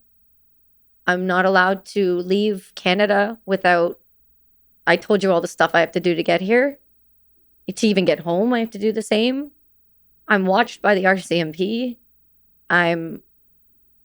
Neighbors rat you out. So for somebody who fought for their country, I hate it. It makes me so sad. To go through this process of what many consider to be power overreach by government in the face of this particular pandemic. Yeah. I always knew I had a hard time with, I loved Canada. The day I got spit on when I got home was not ideal, but you know, got spit on. Yeah. But the thing was, I knew long enough that if I just put one foot in front of the other and kept going to treatment and kept doing what my doctor told me to do, that I could pull out of this if I tried. I was told that I could do anything in my life. It didn't matter as long as I tried. Was trying really hard? Trying was harder than breathing. It was exhausting. I would be awake for like half a day, and every minute of that day I'd just stare at the wall and just want to kill myself. Yeah, that's what I've had people close to me who suffer from depression, and it was like, it's unclear how to escape, but it's clear that you need to try something. And they didn't want to even try. Because you have no try in you. Yeah, you have no. I'm watching a person who has no energy, essentially, to like do any of it. And it's like so hopeless. But you have to try. And I think some of that has to do with all the different physical feats you have to do. Like when you have nothing left, you still keep going. That same like weird drive when you're empty, you still keep going. I wanted to give up. I tried. I did. I'm really lucky because it really was the one person that I'd wake up to every day, and he'd be like, "Hey, so that new drug you're on, fun fact, if you don't go to sleep right away, you talk. And when you talk, you just don't fucking stop. And you go off about everything that's horrible." And I'm like, "What are you talking about?" "No, last night, yeah, you took that pill. Guess what? You didn't stop." I'm like, I have no recollection. I'd get up in the middle of the night. I would cook food. like on a stove, and it would be, hopefully we don't die, because I would have no recollection because of the drugs. Mm-hmm. The idea that when people say, well, just pull yourself out of depression. I'm a highly motivated individual. The idea of lifting my head up to turnover was daunting. It's terrifying. So like for somebody so as driven as you to completely lose all of that for moments of time, for stretches of time. Fuck, the mind is a motherfucker. It is. I can't. For somebody like I can't. I'm so grateful for people like you to be able to pull out of that. I've been always the opposite. Like I've been very fortunate to just always find joy and meaning in everything, even the stupidest shit. Can I ask you something? Yeah. Do you think that's because of how you were raised, where you came from? No, anything to do with that? No, it was my own person. I honestly think it's the biology, this, because I had my parents. I'm very cognizant of, had nothing to do with that. They never understood this little engine I had. I always like just sitting, looking at people, and just enjoying how amazing they are, and just like looking at, like, I think it's straight up just biology, whatever the neurochemistry is. Mm-hmm. Like I'm just getting like a good drug. You're just getting hits. Yeah, I'm getting hits all the time from stupid shit, and I love that. And it doesn't, and yeah, so that's why I can be, sometimes I'll talk like very self-critically about myself, because that's almost it makes life more fun, it challenges stuff, and it makes you more productive. But ultimately, it's because I'm getting that, like, you're getting the hits. I'm getting the good stuff all the time. I wondered about that. I was thinking about that when I listened to you for the first time I think when you were on Rogan for the first time. Water shouldn't do that. Oh, it's not water. You shouldn't trust. See, this is the thing with the Dasani, Russians. it's owned by Coca-Cola. Well, no, I had it resealed. I mean, I didn't go that far, but now I'm really starting to question what's in this, but that's okay. Well, if I offered you tea, you should really be worried. But yeah. Why? I mean, that's mushroom tea? No, that's the more famous way that Russians usually assassinate. They put poison in the tea, because a lot of Russians drink tea, and you know. All right. Well, I mean, there is a blade right there, so. That was somebody. Andrew Huberman gave that to me. He's also good. I don't know if you know him, but he's a cool. I don't know all the people you know. I'm new. Okay. I'm new here, Lex. You're gonna have. I'll send instructions. You're gonna have to send. What does my friend say? He says he's an ex-operator, and he'll message me once in a while and ask me something, and I'll answer back. If I answer in the correct way, he'll go, "Candidate meets expectations." I'm like, "Fuck you! I'm not a candidate of anything." Yeah. Yeah, but yeah, it's essentially it. Well, Andrew Huberman is kind of a celebrity. Andrew, you should check her out. You're an interesting person. You guys should connect. He's a Stanford neuroscientist. Was I think the #1 podcast in the world in health. Is he the one with the beard? Does he have like a beard thing going? Yeah, I'm knocking him down to, like, does he have a beard? I don't look at people's visual appearance, man. You're full of shit. No, I don't. Does he have a beard? I think he has a beard. Yeah, he is. I think I know who you're talking about. He's a very handsome gentleman. I think I know who you're talking about, because I think I was looking at his stuff this morning. Yeah, exactly. No, seriously, on Instagram. Yeah. No. Okay, you probably know him. Yeah, that's. I mean, I don't know him, but he's very, very humble, very intelligent. Yeah, person. Probably would understand. Like, I'm very kind of poetic and so on. He's probably the most, like, rigorous reference machine of science. Like, he's a legit scientist. Like, he knows every paper on everything has to do with the mind and neuroscience. Like, he would be fascinating. Performance, yeah. He's much more. He's much more actually, and the focus is always on how that helps people. So, like, protocols, like here's what you need to do to get better sleep. Yes, like, yes, I know who it is. Here's like 1,000 papers. Yeah, and he just goes like hammers nonstop. I'm like, geez, he spent a week in Austin. He's coming back and spending a couple weeks in Austin. We just hang out, and it's like You think that was like a teleprompter or something, like the way he does his 'Cause he's podcast? just- Yeah, but like in person, he's the same. I'm like, all right, this is intense, but I like it. I like that. Anyway, why did we bring him up? I don't know. Brought up knives. We were talking about. He gave it to me. That's Yeah. right, PTSD. Yeah. And then we were talking about poison and how you were poisoning me. And I said knives. We were talking about Russians. And then we were kind of talking about the brain and PTSD. And Yeah. I think for most people, though, the biggest thing when they see somebody who's struggling with PTSD, their first, reaction is, how do I help them?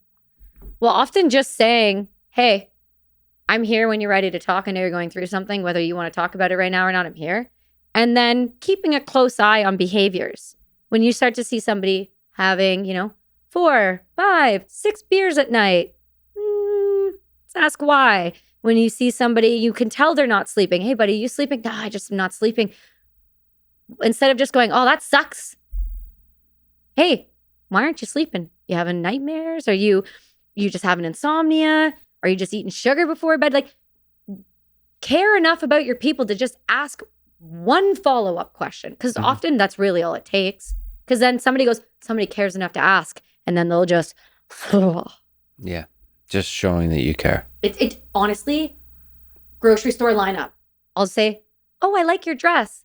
Oh, thank you. And then I'll go, how's your day going? They'll be like, actually, it's going all right. It's not as great as I thought it would be today, but I'm doing okay. But like, they'll give you, instead of just giving you this fake false reaction, if you just show any effort in somebody that you care at all about someone's well-being, you'd be amazed. Yeah, and some of it is just energy. The reason, honestly, I moved to Austin is some lady at a Walmart said, honey, you look handsome in that suit. But the care that she put in that, she just looked at me. Yes. It wasn't like hitting at me or something. She was like, the love, like. Just love. Yeah, and I was like, oh, okay, I'm moving here, I guess. There was, that's so funny you said that, because I told my husband this happened, and it threw me off. There was an older lady at a store, and this was right after we got a brief period of no masks in Canada, like just like a brief. It's like 5 minutes. Oh yeah, it was not even that. And I had come from like an interview or something, so I had actually had makeup on that day, and I had my hat, and I was just at the grocery store. She walked up to me and she got real close, and I didn't know what was happening. And then she got closer, and then she just grabbed my arm like this. She goes, "I love that hat on you." And I looked at her and I was like, she touched me during a pandemic, and she's old. Oh my God, I love you too. Thank you so much. I said, you're so amazing. Yeah. I just sparked a conversation. Yeah, that's amazing. It doesn't take much. Yeah, that little moment of genuine care.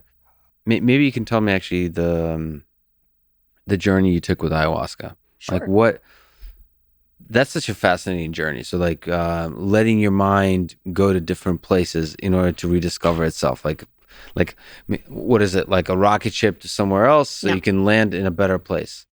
Here, how about I show you something that'll help your brain? Okay. Yes. This is not for you to lift up either and show on the camera, because there's leaves in it. Like there's leaves in some pages. So just don't dump it out, because it'll go all fucking everywhere. Got it. So instructions. I like this. Yeah. Well, you feel like you need them. Ayahuasca is a beautiful psychedelic that we have been so blessed to have on this earth, that we have so underutilized and could be, I don't want to say saving humanity, but just, you ever hear that saying, if you could just give everyone mushrooms one time, the world would be a better place?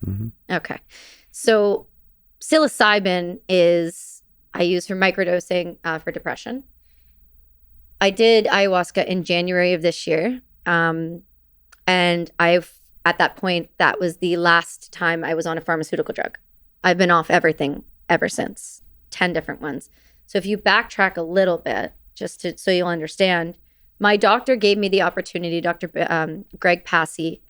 He is a veteran himself, served in Bosnia and Rwanda. He's a medic. He's a colonel, I think colonel lieutenant. He's going to punch me right in the face for that. He's high up officer.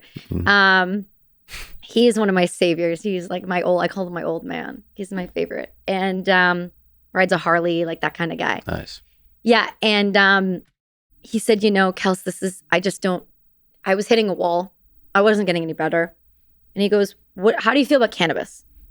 And I was like, I don't feel good about it, because family histories, or my parents always told me if I smoked weed, it's just this perception. Because I just want you to try it. Just would you be willing to try it? So I was like, okay. So I was willing to try it. Then I started going to these groups called Women Grow and learning about it.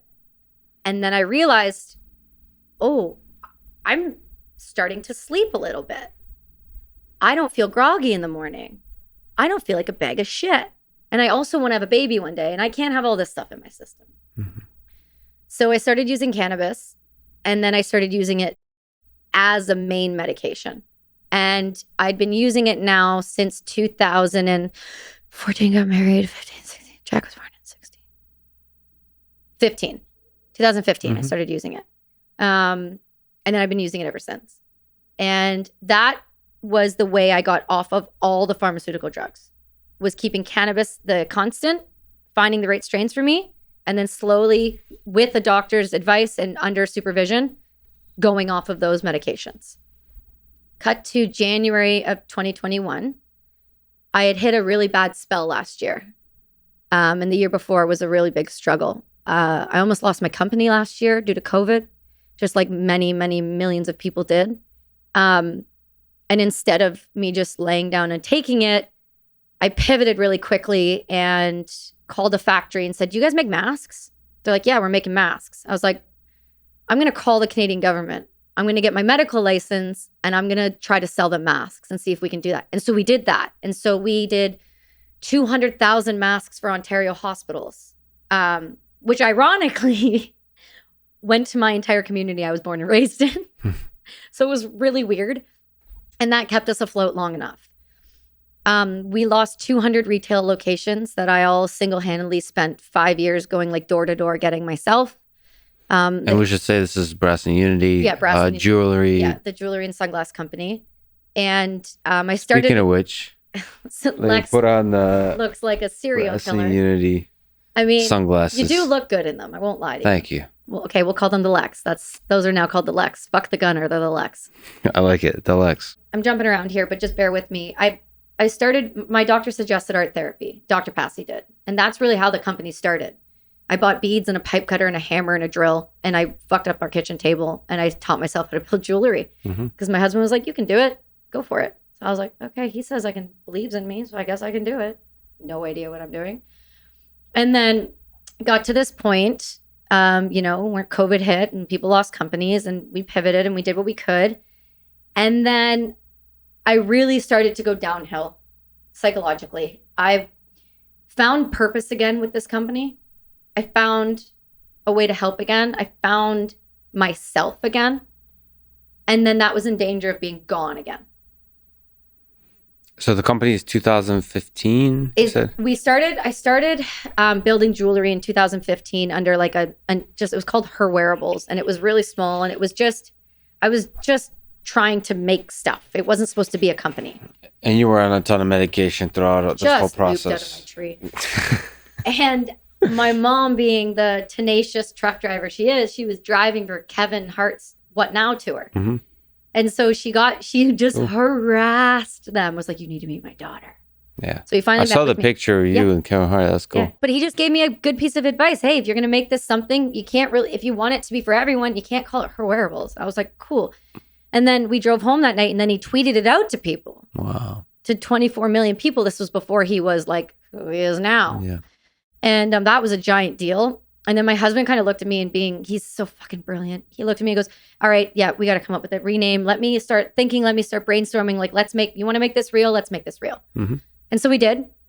And he was like, "What do you think about," like, we were doing like Brass Collective Co., Brass this, but I just knew I wanted Brass in the name. And then he's like, "What about Brass and Unity? You're trying to like unify people. Like, why wouldn't you do that?" I'm like, fucking name. Of course he came up with it like everything else. Yeah, it's a great name. Well, he's a brilliant person. It's annoying. Yeah. So the idea of losing this thing that we had just built and just got me kind of functioning with was devastating.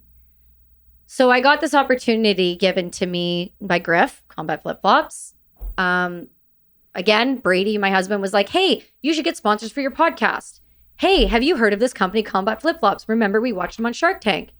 And then I reached out. He emailed me back. He's like, "Yeah, we go together, like Peanut Butter and Jelly are companies. That sounds great." And then I was like, "Hey, also, like, do you think one of your owners would want to come on the podcast? Just like tossing it out there, kind of like I did with you. Mm-hmm.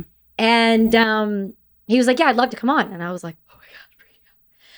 And he came on the podcast and it went great. And then at the end of it, we stopped recording and he just kind of did this thing. He does this. He just like leans in real close, just looks into your soul and goes, how you doing?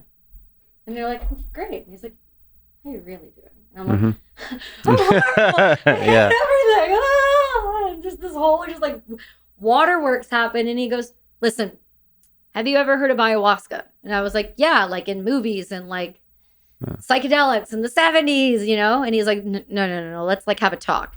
And he goes, I've got an opportunity for a spot. I'm going with this charity called Heroic Hearts. They have spaces in the UK, Canada, and the United States. They're owned by an Army Ranger named Jesse Gould. You know, they're really trying to help vets. And this has worked. Would you want to come? And before he even said, like, before I even got like an invite, I was like, can I come? When do we go? Mm-hmm. And he's like, oh, it's in like 3 weeks. You can't be on any SSRIs. If you're on any, you're going to have to wean off. And at the time I was on my last one. And so I was like, I called my doctor and I was like, listen. And he was like, what? And I was like, guess what I'm about to do? And he's like, I'm like, gonna go do ayahuasca. And he goes, he does this thing where he just goes, all right. Because he knows he's not going to win. Yeah. He knows I'll just fight him on it. That's just called that like the Jocko reset. Yeah. Because he does a... Pretty much. Yeah, exactly. Yeah. And he goes, I said, but here's the kicker. I have to go off of this medication. And he goes, well, you know, we're supposed to do that in the summer months when the depression's not, like, you know, blah, blah, blah, blah, blah. And I said, listen, I hear you, but I'm doing it, whether you want me to or not. So I'm letting you know, hey, this is going to happen. And he's like, okay, just try to do it properly. I was like, yeah, I know the drill. Whatever. I went to school to be a paramedic. I know the drill. I'll go off of it properly. Fucking like drop that. Within a week, that stuff I was done taking it. Mm-hmm. And I was going through like the world's worst just withdrawals. It was like you were at a rock concert and your head was banging up and down, but you were sitting perfectly still. It was horrible. But you had like a thing to look forward to with this ayahuasca. I had a light at the end of the tunnel. And I knew if I got to the light, what's the worst that's going to happen? Just get to the light. But at that point, like I had a son, I had a husband, I had a great company, I have a great house, I have a nice car, I have everything. Why did I want to die every minute of the day? I was at that point again. Mm-hmm. And I'm like, this has got it. Something's got to give. And so I went and I got there and she is, the most intense, beautiful, divine deity or entity or visualization, whatever you want to deem ayahuasca as. Mama Aya is real. And she takes no prisoners. She shows you exactly what you need to see to help yourself, but she does not discriminate against whether you're ready or not. If you've ingested it, she's coming for you. She's going to be either gentle or she's going to beat your ass. And sometimes that's what you need. But she does it in a way that is profound. So what were some memorable, profound moments for you? What are the places it took you? So People had you meet? For the first time, I got to be in a group of people who didn't judge me or question my service. They just respected me. That was number one. So that group I lost, I just found again. Big shocker, I was the only woman there again. Ooh, seems to be the thing for me. And so I was surrounded by all these special operators. Like, these aren't like normal soldiers. Like, these guys that I'm with are like Bronze Star, fucking Purple Heart, just the coolest people I've always wanted to be like, that's my buddy. Now I can be like, those are my buddies. Like, those motherfuckers will go to bat for me. They will bend over backwards. They will exfil me out of anywhere. They will take a bullet for me. And these guys welcomed me in a way I didn't expect. So that hit me weird right off the get. I was nervous, and now I was just felt at home for a minute. Hmm. And then when I stepped into ceremony, the first night, because you do 3 nights over like Friday, Saturday, Sunday. The first night, I was so nervous and so anxious because you go up in ceremony and the shamans come in and they cleanse themselves, and then you get served the Aya individually. You go up, they give it to you. You can take your time and pray. You can do whatever you want, then you drink it. I was so just like, I got back to my mat and I sat there and I was like trying to keep it in, but I could feel that like heat come from my toes all the way up, and you're like, your mouth starts to water. I'm gonna throw up. And I looked over to Griff and I looked at Bishop, and they're like, swallow it. And I was like, okay. And you can't talk or anything. So I like, my buddy, we call him the Viking, a soul Viking. He looks like a Viking. His head's tattooed. He's been on the show. Uh-huh. He's so cool. He's sitting directly across like you and I, and he can see me, and he's looking at me, and I'm throwing up, and I do it about 3 times. And then the last time he just saw me and I couldn't do it, and I threw it up. And so I like to think that was her way of easing me in, so I didn't get like a full punch to the face, but I gotta, let me take your hand and show you what I'm gonna show you. We're gonna make you better. We're gonna take the pain away. Aren't you supposed to eventually throw up no matter what? It's not supposed to. Some people don't. You purge. Yeah. If something's happening, you're going through something, yeah, you purge. But it doesn't have to happen. But this, I mean, within like the first 20 minutes, no. Okay. This takes like, you got to sit and meditate or sit still basically and meditate in the pitch black for about 45 minutes before you even feel her. So it's very... So here she figured out the right dose you need. Maybe. Well, because I did the same dose as everyone else. I think it was 20 mils, which doesn't seem like a lot. But when you've never done Aya, it is. Oh my God. So I felt like such a bitch. God, I felt like such a bitch. Okay, that was the thought going through your mind. Oh, you just fucked it all up. You ruined it. You ruined this again. You couldn't do this right? Yeah.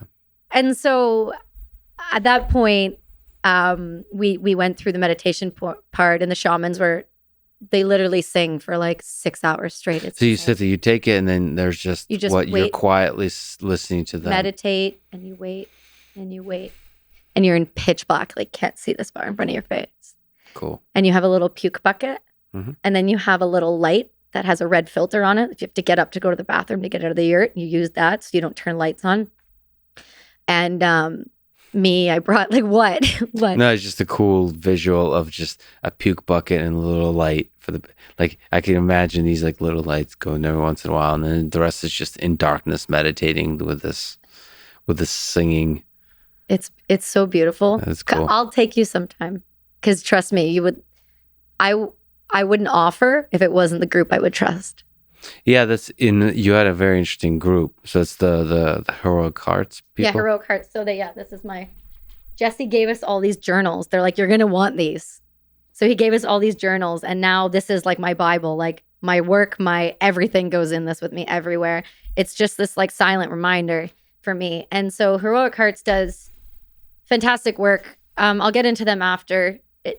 The thing with this group is there's such care. It's not like go do Aya and like you're done. There's like integration coaches, and there's like doctors, and there's like people to make sure that you're doing the work, because Aya is just the gate. Now you have to take it and you have to implement it into your life. People don't do that though. Did you do like integration? Did you do conversations with somebody? Did you talk to like? Is there a process to? Because I've similar with psilocybin you mentioned. I've as I understand, it's exceptionally beneficial for when you also do like talk therapy. Like you couple that with the integration in some form where you talk through your experience and you talk through different things. Like that seems to be a really, I need to do that more with basically every substance I take. Like if I get, which I have been every once in a while known to do, a bit of vodka or whiskey or whatever, like do integration the next day. Well, what did you learn? What did you get from that? What did you get? Because you learn a lot, but you sometimes kind of just move on and you celebrate that happened, but like really kind of think through it. Write it down. Yeah. It's important because that's what this was. Mm-hmm. So the first night, I'll give like a very, because trust me, we could spend a whole podcast on all three of those nights. But the first night, the biggest thing that happened for me is I got to see my daughter, which was my first baby. And so people say, well, blah, blah, blah. Fuck you. That was my daughter. And I'm very aware it was. I'm very conscious that it was. And at that point, she just eased me in enough to let me know and showed me enough that this wasn't it.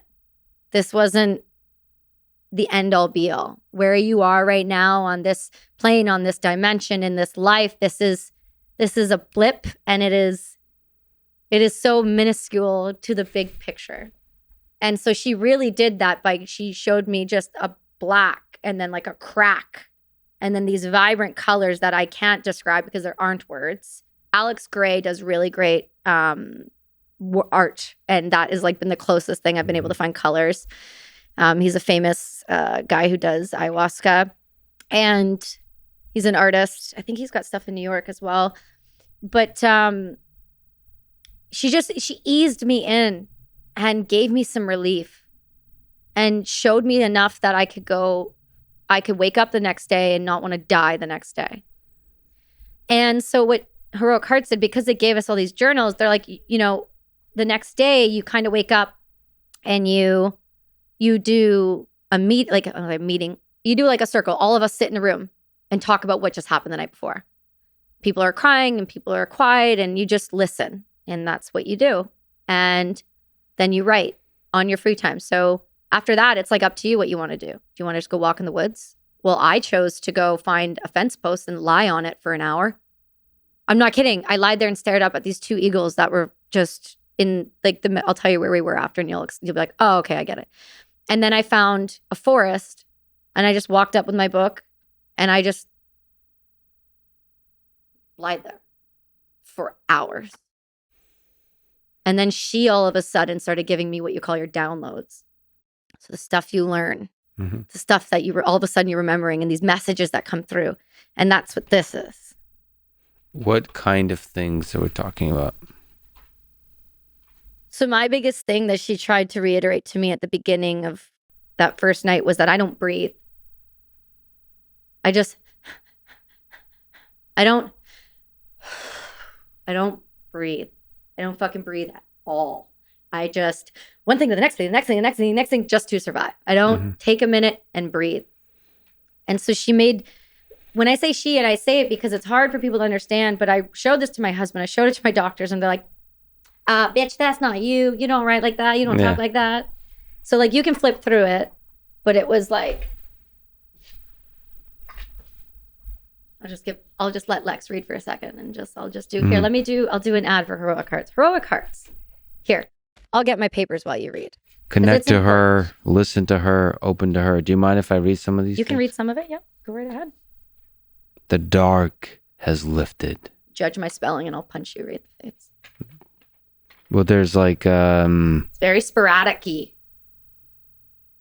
written. It's okay to be still. It's okay to be quiet. This is good. Like and these are over a stretch of. That was the first couple pages were from the first night. This was just that weekend. And you're just there looking at the eagles. Yeah, with the pen, just frantic as well, Lex. Not like writing where you're like, oh, I'm just writing. It's like I had to get it down or I was going to lose it. You are warrior. You are power. You can. Choose now. Breathe now. Be now. Be present. Be warrior. Be strength. Breathe. Be the strength. You are the strength. There's some soul searching going on here. This is incredible. Yeah, we wait till you get in there. She gets deep, real aggressive, like. Crack the door, for I am the light, the giver, the taker. I am warrior, I am life, I am air, I am water, I am fire, I am light. This will, this can, This will, this can. For I am warrior. For I am light. And there's a leaf here. What's the story with the leaf? I don't know. I was walking, and every single time over those 3 days, anytime I like went for a walk by myself, I would just hear like, take this, like just almost like as if a voice was standing there and be like, you need this, take it with you and keep it in your book, keep it, ground you. And it just goes So off. this is from there. Yeah. It's cool to have sort of, it's almost like time travel. I have poppies from France too. When I did a 75th anniversary D-Day ride in France, where we rode 600 kilometers on our road bikes for charity. And we landed on the beaches of Juneau on the 75th. And we got to go by the poppy fields. And I'm like covered in poppies. And I have some in a book. I don't know why I do that. I do that. That's cool because like these are your thoughts and those are the physical items. It really helps transport to that place somehow. Let the light in, let her in. And she would show me these visuals. So my drawings are just like, ah. Yeah, there's drawings here. And you're seeing this stuff. Oh, yeah. I can't draw either. So that's why I wish I could draw, because if only I could translate what I could see visually onto paper. And you're talking to her. Yeah. It's time. I'm here to listen. Is this Mama Aya? Yeah, we call her Mama Aya. Mama Aya. Mama Aya. So who are you seeing? Is this a woman? So for me at first, it was just eyes floating in the sky. These unbelievably gorgeous, beautiful eyes that I was like literally looking up at the top of the yurt, and I kept going to myself, is anyone else seeing this? Mm-hmm. There's eyes in the sky. May. Yeah, that's okay. And so there's these eyes floating, and they just kept looking at me. And I remember when I kept telling myself, like, oh, don't worry about it, there's nothing there. She would get angry. I'm right here. Pay attention to me. And I'd be like, okay, like forceful, like very forceful. So at first it was just the eyes. The second night, I sound crazy when I say this.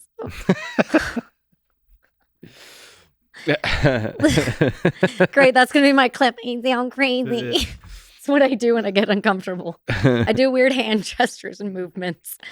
Voices, I like it. Yeah, I do. Yeah. You would hate to be in my office because most of the day it's just this. I love it. Weird lunges and uncomfortable moments. She turned me into a wolf. I know I said it out loud. I hear it. I said it. Yeah. Head to toe. And her takeaway for me was, I'm trying to be this pack leader. I'm trying to be this leader in my life. I'm trying to do these things, but I'm going about them the wrong way. So like when the shamans call you up to do their special prayer over you, you go up, you don't touch them. They flash their little light. You see the little light spot. You walk to the light. You sit down on the light. And then my shaman, he's so funny because he's got this great tone in his voice. He goes, how you doing, Kelsi? And I'm like, so... hi, yeah, I have a problem. I'm a wolf and I need it to stop. Yeah. And he'd be like, don't you worry, girl, I got you. You ready? And I was like, And so I'm sitting there cross-legged. I've got my palms out like this.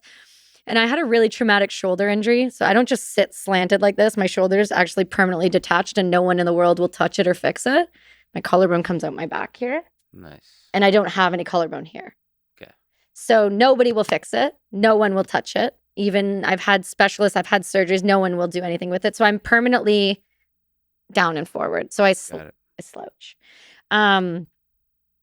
It's horrible. So before horrible functionally too? Like, oh, there's nothing. I can't do a pull-up anymore. Oh, so weak. Oh, wow. Oh, I'll show you how to do a push-up after. You'll fucking throw up in embarrassment. Yeah, it's bad. So before Aya, though, chronic pain, like had to drink a bottle of CBD every day. Just the pain is so bad because the trauma in it was so bad. The surgery went wrong. The collarbone dissipated and no longer exists. Like there's just, and they're not sure how I lift things with it and do stuff with it. It's like overcompensation everywhere. Like my back, my scapula like flares out where I'm all messed up from it. And so I was in chronic pain. So he's praying over me. And all of a sudden, all I feel is this arm just fucking vibrating. And my hair is really long. And I feel somebody grab the back of my ponytail and snap my head back like this. Mm-hmm. And it felt like something was coming out of my throat, like being pulled out of me. And the takeaway that I end up in the rest of the night, there was a million other things, but the takeaway was you no longer need to bite. You may only show your teeth. You can be the leader that you want to be. You do not always have to be the traditional type of leader. You can be in the back of the pack. You have to watch the rest around you. Be mindful of those around you. Instead of just being up front, be behind as well. Make sure that everything that you're doing is all being looked after. Because my thing was, I will rip your fucking head off if you just say the wrong thing to me before. Mm-hmm. The whole thing was, you can just show your teeth and that is more than enough. Stop trying to overcompensate. You don't need to do that any longer. Mm-hmm.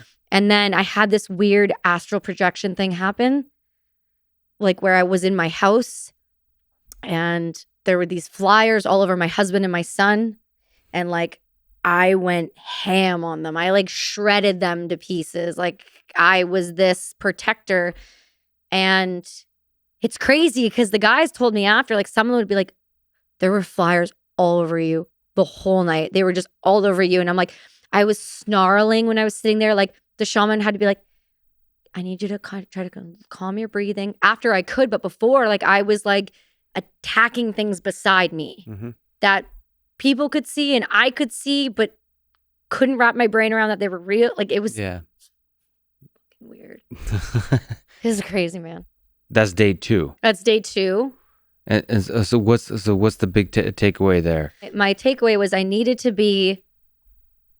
to stop trying to push everything too hard. Stop trying to force everything. It's all going to come. It's all going to happen. But you are too aggressive. You're trying so hard that you're missing everything else. Got it. That's just how to be a better human kind of thing. Right. This is getting intense. Yeah, it gets aggressive.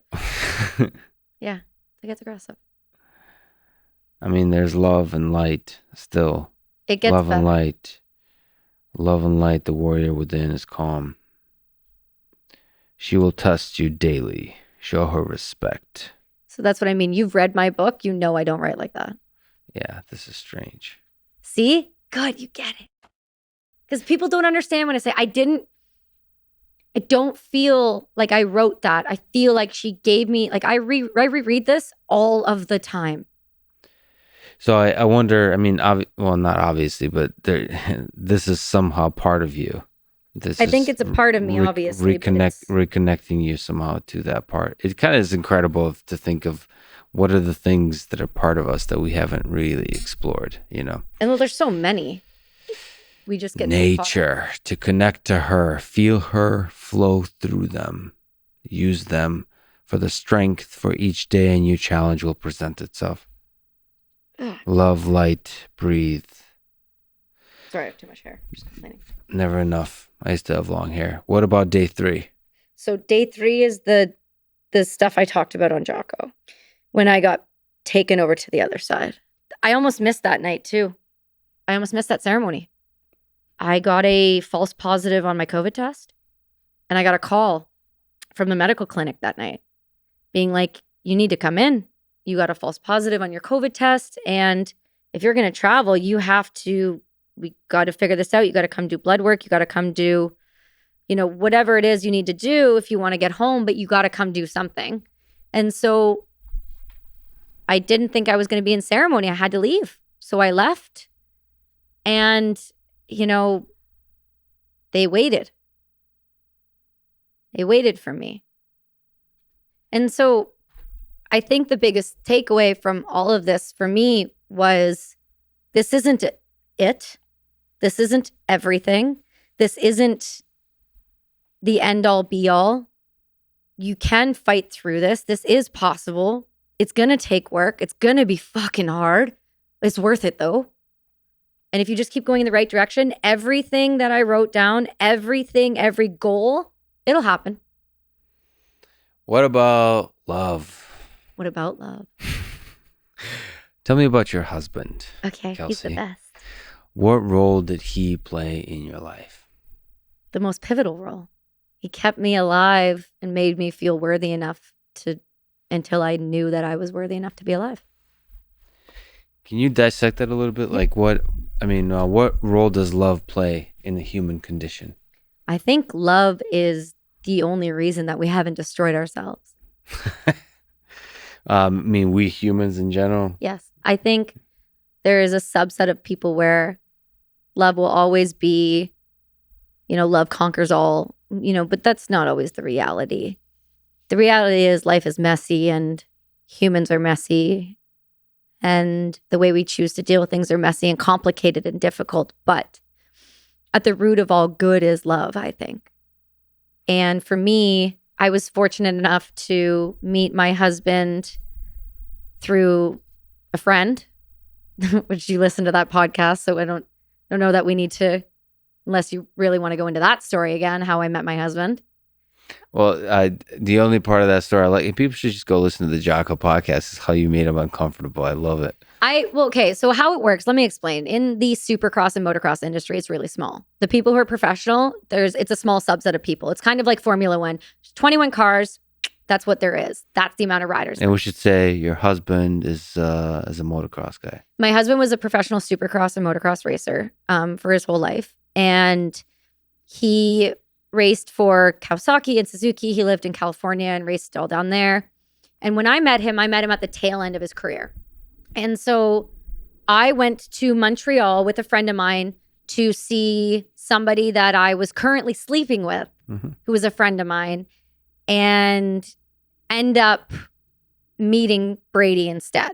Yeah, and the funny moment in Jocko's podcast was saying that I was fucking him instead of just sleeping with him, and then Jocko's face exploded. And because Jocko was like, "Oh, sleeping." So like he was trying to get details of the sleeping quarters that he was trying to get you to define as a good interviewer would. Oh, sleeping, okay, and then you were like, "It's fucking Jocko."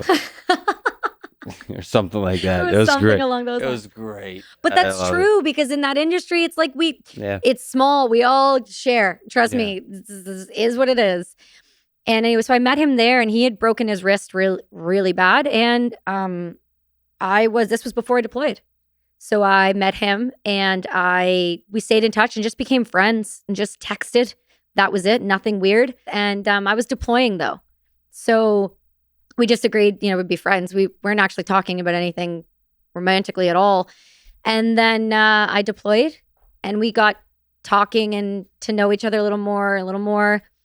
And then we decided that we liked each other and we wanted to try to give it at least a semi-shot. And so when I got home from Afghanistan, I went and watched him race one of his last 2 races that he did professionally before he retired. And it was in Montreal and one was in Vegas. And I hadn't seen him. And he didn't really know me. We didn't really know each other. We met. I slept in the bed beside him because my girlfriend didn't want to get in trouble from her boyfriend from sleeping beside a random dude. And then, we started dating. And he really slowly became my rock. And he understands trauma. He had some stuff happen in his life, in his family, that he went through a lot of therapy. He went through a lot of shit. He saw what traumatic situations can do to a family and to people and those that are suffering with it. And so he was well equipped to handle me, thankfully. And it got to a point where we were doing the long distance back and forth. And I finally got the call that I was going to be released from the military. And I wanted to live near him, but I couldn't afford to live in British Columbia because I was from Ontario, and BC's like, it means bring cash for a reason. I'm like, there's no way I can live there. And then his family was like, come live with us. Like they had a big enough house. Trust me, it was fine. So I was like, okay. And so I went from like dating this guy long distance to over, from 2009 to 2011, just back and forth, back and forth, back and forth. And then finally his parents were like, shit her, get off the pot here with her. Like, come on. It's obvious she loves you. And I would never say it. That word just, I was like, it was just, I Oh, couldn't. you guys didn't say For a long time.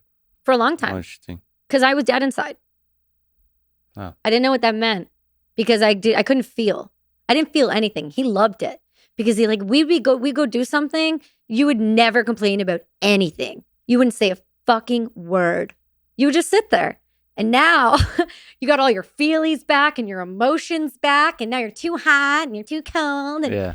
anyway, so yeah, he loved it. I was numb and dead inside. Seriously, when I call him back. But you were you still able to have fun together, that kind of thing? Like when you say there's no emotion, is more emotion around the basics of like everyday life. But you're still able to just like enjoy shit together, or is it I was enjoying stuff, but I wasn't feeling? feeling. Yeah. I was like, this is fun. Yeah. Right. That Exactly. was it. That was surface level. Like, Lex, this is fun. Like it wasn't. There's nothing there. Yeah. No, there's nothing. There's hey, yeah, nothing. And so we went through that for a long time. And then I lived with his parents, and we lived there, and that was, God damn it, his family was so good to me because I was a nightmare. Couldn't cook certain food around me anymore. Couldn't go certain places with me anymore. Couldn't. Crowds were in hard no. We didn't do Canada today. And like, I just changed. I moved in and was like, shit's got to change if you guys don't want me to kill everyone. Like, and they were willing and they were accepting and they were amazing about it. And then we finally said, okay, well, like, is this, we're good. We're like, I used to say like, I L you. Like I couldn't say love. It freaked me out for a long time. And then I finally said it. And then that shithead said it like a month later. And I was like, that's not fair. You should have said it at the same exact time. I wanted the response. Yeah. And he goes to treatment with me. Whatever I need. He knows that like, hey, it's more for like him. And like, how do I handle her? Yeah. And then we moved out and we bought a house. And then he took a sweet ass time. We were dating for 4 years before we were engaged. Because just to be sure the crazy wasn't too crazy, he waited 4 years on that. A smart man. Right? Yeah. Or you could say he's just terrified of commitment, but both. A little bit of both. Hey, when you were the guy on the posters that all the girls sign up to, that send all the dirty pictures, fucking why are you giving that up? It's easy. Yeah, commitment is a real commitment then. Yeah. Okay, this is the Jocko reset. We talked about Brass and Unity a little bit. What's the long-term mission, goal, and dream of your company and the podcast of the same name?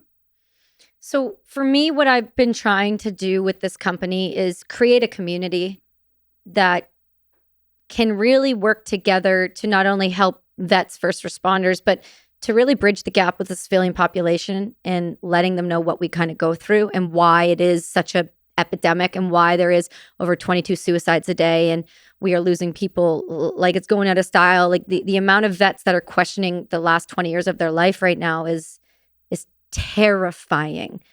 I work with organizations that are doing this outreach and they're overloaded right now like they have never seen before because this whole thing is just, it's hit ahead here. And so what Brass and Unity tries to do is it is really just a vehicle to get the money in the hands of the people that are doing the work with it. I couldn't start a nonprofit because I'm not good at fundraising. I'm not good at being like, give me your money, I'm going to do this with it. The least I could do was come up with a product that I know I could give to people or people could purchase.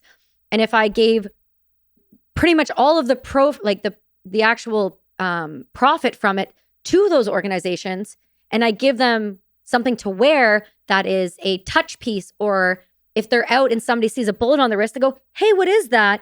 It's a conversation starter. And that's exactly what it's been.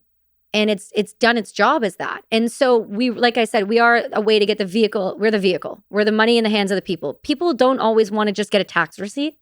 It's great to donate to something. It's great on you to do that. But most people have a selfish aspect, right? Mm-hmm. And that's okay. But if you can tap into that, you can then fund these charities properly and give them the tools to do their jobs effectively. Up until this point, they just count on people's goodness of their hearts. Hate to break it to you. Humanity's rough right now. we need to look at something a little differently. So these things spark like a jewelry sparks conversations, and Correct. then do you work with charities? Yes. Oh God. Yeah. That's what I do. So my whole mission every day is I get up, I push jewelry and sunglasses on people and say, but now that you're going to wear that, now you're a part of the BNU Army. Now you're a part of this community. Speaking of which, let me put them right back on. Gosh. Branded. This is organic product placement. Yeah, this isn't like marketing at all. Nothing weird about this at all. And so we work with a lot of organizations, and I'm very particular about where we send our money because it feels like thousands of vet organizations right now. And if we were able to consolidate, it would be more ideal. I spoke about that on another show, but that's not currently happening. So I try to work with the nonprofits I know, number one, are not paying six-figure salaries, which, trust me, there's lots. A lot. Number two, I look at the actual resources that they're providing and if they're going to be something that are going to be useful, in my opinion. Whether or not they're actually useful, and I just don't think they are, that's up for debate. I know what's worked for me, so I try to fund the things that I know have been helpful for me and the people I associate with. So that's why I brought all the paper, because I didn't want to be an idiot and forget anybody that's really important, because I get caught up in things and I think it's important to acknowledge. So number one, Heroic Hearts. Mm-hmm. We just started working to talk about them and really make them known, but we're going to be donating to them as well. Are they doing more stuff than the ayahuasca thing? Yeah. So their points are, I got Jesse to actually, I'm like, what are your talking points? Because I need people to know exactly what you do. Great. So veterans have had to take their mental and general health into their own hands due to the failure of the government system. So that is why they were created. But Heroic Hearts is a peer-supported mental health network involving full preparation, integration, coaching, and connection to vetted psychedelic treatments. So they don't just do Aya. They deal with psilocybin, ketamine, ibogaine, but they've got protocols in place. They've got locations you go to that are safely vetted, and they work. They've got right now, Jesse said they have over 800 veterans on a waiting list for treatment. That's just before the spike of the end of this war. They have they've helped over 100 veterans, including dozens of special operations vets, find effective care.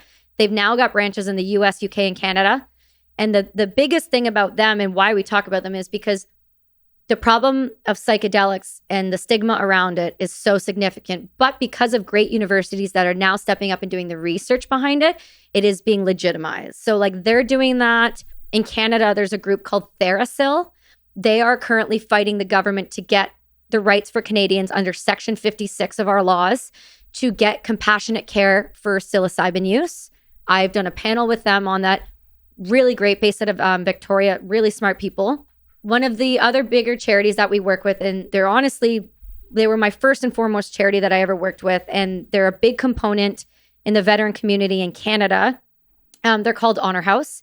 And Honor House was started by Honorary Colonel Al DeGenova. It was started because of a guy named Trevor Green. He was a Canadian soldier who deployed, and Captain Trevor Green. Sorry, Trevor. Captain Trevor Green. He got an axe in the middle of his head.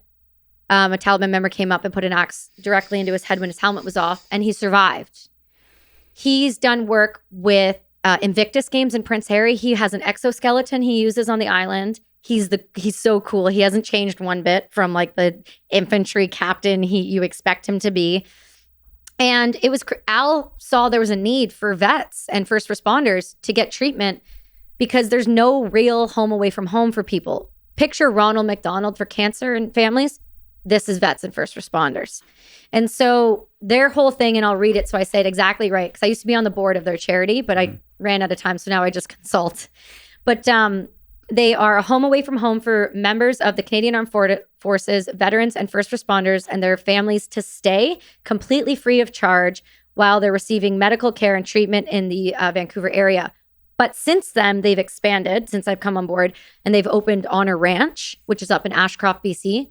And it's 140 acres, it's 10 cabins, and a main cabin. They do equine therapy, and they're more focused on operational stress injury clinics. Operational stress injury within the veteran community. And they have specialists that do that.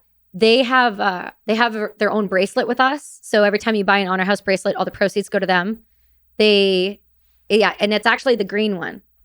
So that one, so when you buy one of those Honor House bracelets, They have those. They go directly to them, which is really amazing. They've been near and dear to my heart for a long time. You've got the All Secure Foundation, which is these guys are super dope. I'm going to read exactly because Jen texted me. So Jen and Tom Satterley, I've had them both on the podcast. Tom was involved in Black Hawk Down. Tom is a Delta. Have you heard of them? No. So Tom was involved in Black Hawk Down. It was one of his first operations. He's a Delta operator. And I asked her, I said, listen, I'm going to be doing these shows and I think it's great that we talk about you more. So I said, give me your 3 points of importance. So the All Secure Foundation serves special operations combat families in healing from post-traumatic stress injury and secondary post-traumatic stress. So that's often what the wife or the other husband or the other spouse suffers from. And we're starting to see that be more and more of an issue now. So they also are devoted to rebuilding the couple's relationships on the home front after the separations of war. And 80% of their warriors 80% of their warriors want their families to be more involved with the healing. The problem is very often vets don't realize that they can have, or just because the system doesn't pay for it, actually have their spouse as a part of things. And the biggest thing that we find with special operations families, I think the divorce rate's like 95%. Wow.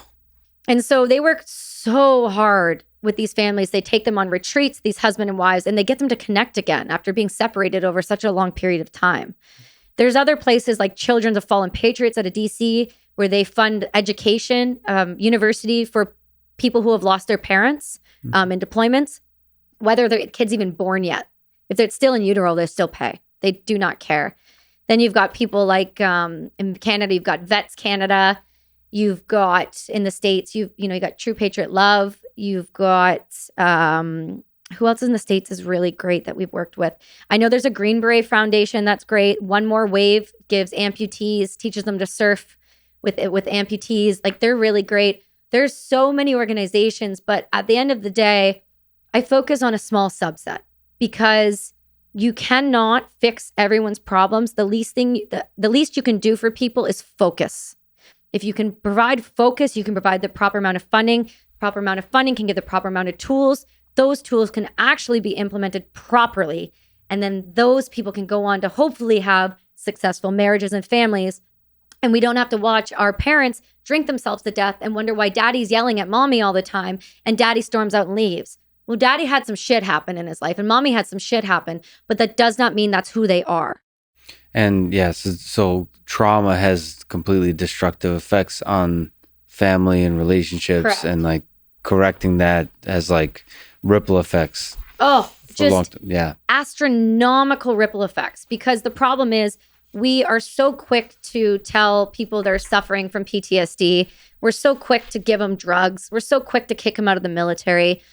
We're so quick to let them be homeless on the street. We're so quick to let them fucking kill themselves. We're so quick. And then all of a sudden, when a politician goes, veteran suicide's an issue, that's when it's a problem. Well, if you prevent the problem from happening in the first place, or you give people the right funding and tools to do the job, you won't have this problem. Do you have advice for young people? Think high school students, maybe undergrads, college students, about career, life, how to live a life they can be proud of. You've had one heck of a life. Some of them are really cheesy, but they're true. Live a life you can be proud of. Number one, if you wake up every morning and you hate what you do, change the fucking station. Do not live and stay in that perpetual cycle of bullshit. It's not worth it. It's not what you're on this planet for. You're worth more than that, than the monotony of waking up, going to work, hating your life, drinking yourself to sleep, and functioning. Do yourself a favor. The thing I scream about on the show so much is move your fucking body. Move your body. Get your blood moving. Allow your body to do what it's here for. Go for a run. Go for a walk. If you can't run, walk to the fridge 3 times more than maybe you did before, but you're moving. Pay attention to the shit you look at. More now than ever, we are seeing our younger generation just be force-fed information from one side or the other, and none of it makes sense. None of it's understandable. It just causes chaos in the brain. Really pay attention to what you listen to. something I've had to learn to do is make time for myself. All of this working 18 hours a day, not sleeping, just work, that doesn't work. That's not sustainable. It's not healthy, and it's not anything anyone should be doing. Balance is important. But if you're going to take the time to do something for yourself, don't make it sitting in front of the TV for 6 hours, eating a bag of chips, drinking a Coke. Make it, I'm going to go for a walk, maybe listen to a podcast where I can learn something. Make it, I'm going to go volunteer somewhere. Nobody does that anymore, but make it I can go volunteer somewhere. Honor House, they have no paid employees. They have one. Everybody is a volunteer. They're fucking phenomenal. Just do whatever you're going to do. Do it with some fucking drive. Put some goddamn effort into your life and pick something in a career that's going to make you happy. Not something that's just going to give you 6 figures, because that's not going to make you happy. I can tell you right now, I have everything in the world. And the last thing I want is more things. I want less. I want the woods, and I want quiet, because that's what's important to me. I want my family to matter, the people around me to matter, and the small group I keep, that tight knit I have, I want them to wake up every minute knowing that they have a friend that they can call on the other line that isn't just like, how's it going? That can actually have a conversation, a meaningful, intelligent, caring conversation. We are just breeding these kids to be followers who digest bullshit, who reverberate things they don't fully understand, and have opinions on stuff they have no business talking about. Yeah. With an open mind, humbly think deeply about the world. Correct. How has your relationship with death changed? This is a Russian program. I have to ask you. So you've considered suicide throughout your life. You have been in the line of fire. You have witnessed death. You as a human being, a mortal one, do you think about your death these days, now that you have begun the journey with dealing with your trauma? Do you think about your death? Are you afraid of your death? Well, you don't die, so that's why. What do you mean you don't die? You move on. Where do you go? To another plane and another vibration and another whatever you want to call it. This isn't it. This isn't all of it. This is a blip. This is a moment. This is a... I used to be afraid of death before the military. I was always afraid of dying. I don't know why. I had this irrational fear that I was going to be kidnapped in my room. Like seriously, like irrational fear, like afraid. Mm-hmm. And it's funny because I talked to Michaela yesterday, and she said the same thing. And I was like, oh my God, I know what you're talking Being about. afraid of being kidnapped? Yeah, she had this like fear that someone was going to come in and take her out of her room.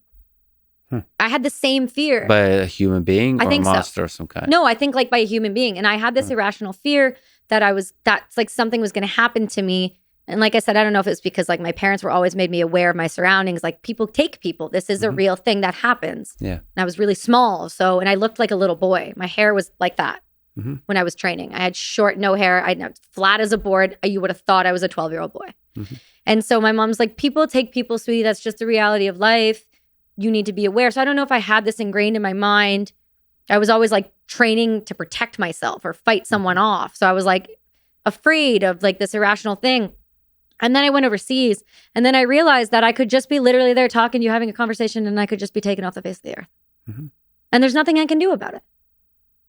And then I adapted this idea that when it's my time, it'll be my time. But the difference is now, at least I know that if I do go and I do cross and I do move on, I know that I live my life the way that I always hoped I would be proud to live. Can I ask you a dark question? Yeah. Because you mentioned Robin Williams, you mentioned Anthony Bourdain, and your own struggle with suicide. Why do you think they ultimately lost that battle? Why do you think they took their lives? Man, that's a loaded question, because you could look at everything from biomarkers in the brain to know if their serotonin and dopamine levels were crashed in the ground. Like there's biological reasonings for some people, where they're born bipolar and they have, or, they're schizophrenic. Like there's so many things we don't fully grasp about the brain. But what we do know from my perspective, for me at least, there really is no rhyme or reason why I survived and others didn't. Stuff and things don't make you happy. People don't always know why they're feeling the way they're feeling, but they also are not always willing to talk about it or they put on a good front. And if nobody knows any different, what do you expect? And it's especially clear with the two of them that on the surface they're, exceptionally successful in so many dimensions. And still that means nothing. Material possessions, anything really is not, doesn't guarantee you happiness. No, it doesn't. Well, that's scary. That's terrifying. But when it's good, that's what makes it joyful. Like that's what happiness is like, holy shit, somehow amidst all the absurdity, all the things that you can't predict, you nevertheless feel really good. That's why I feel really fortunate to be getting this feed of happiness all the time. Well, to be or not to be, that's a good place to end it. Kelsi, you're an amazing human being. I'm really fortunate that you would spend your valuable time with me. I as I said, you're so good at not just talking, but listening. So I definitely will listen to your podcast because I can tell you're an incredible person as an interviewer and as a storyteller. So again, thank you for talking today. Thank you so much, Lex. Thanks for listening to this conversation with Kelsi Sheren. To support this podcast, please check out our sponsors in the description. And now, let me leave you with some words from Herbert Hoover. Older men declare war, but it is the youth that must fight and die. Thank you for listening and hope to see you next time.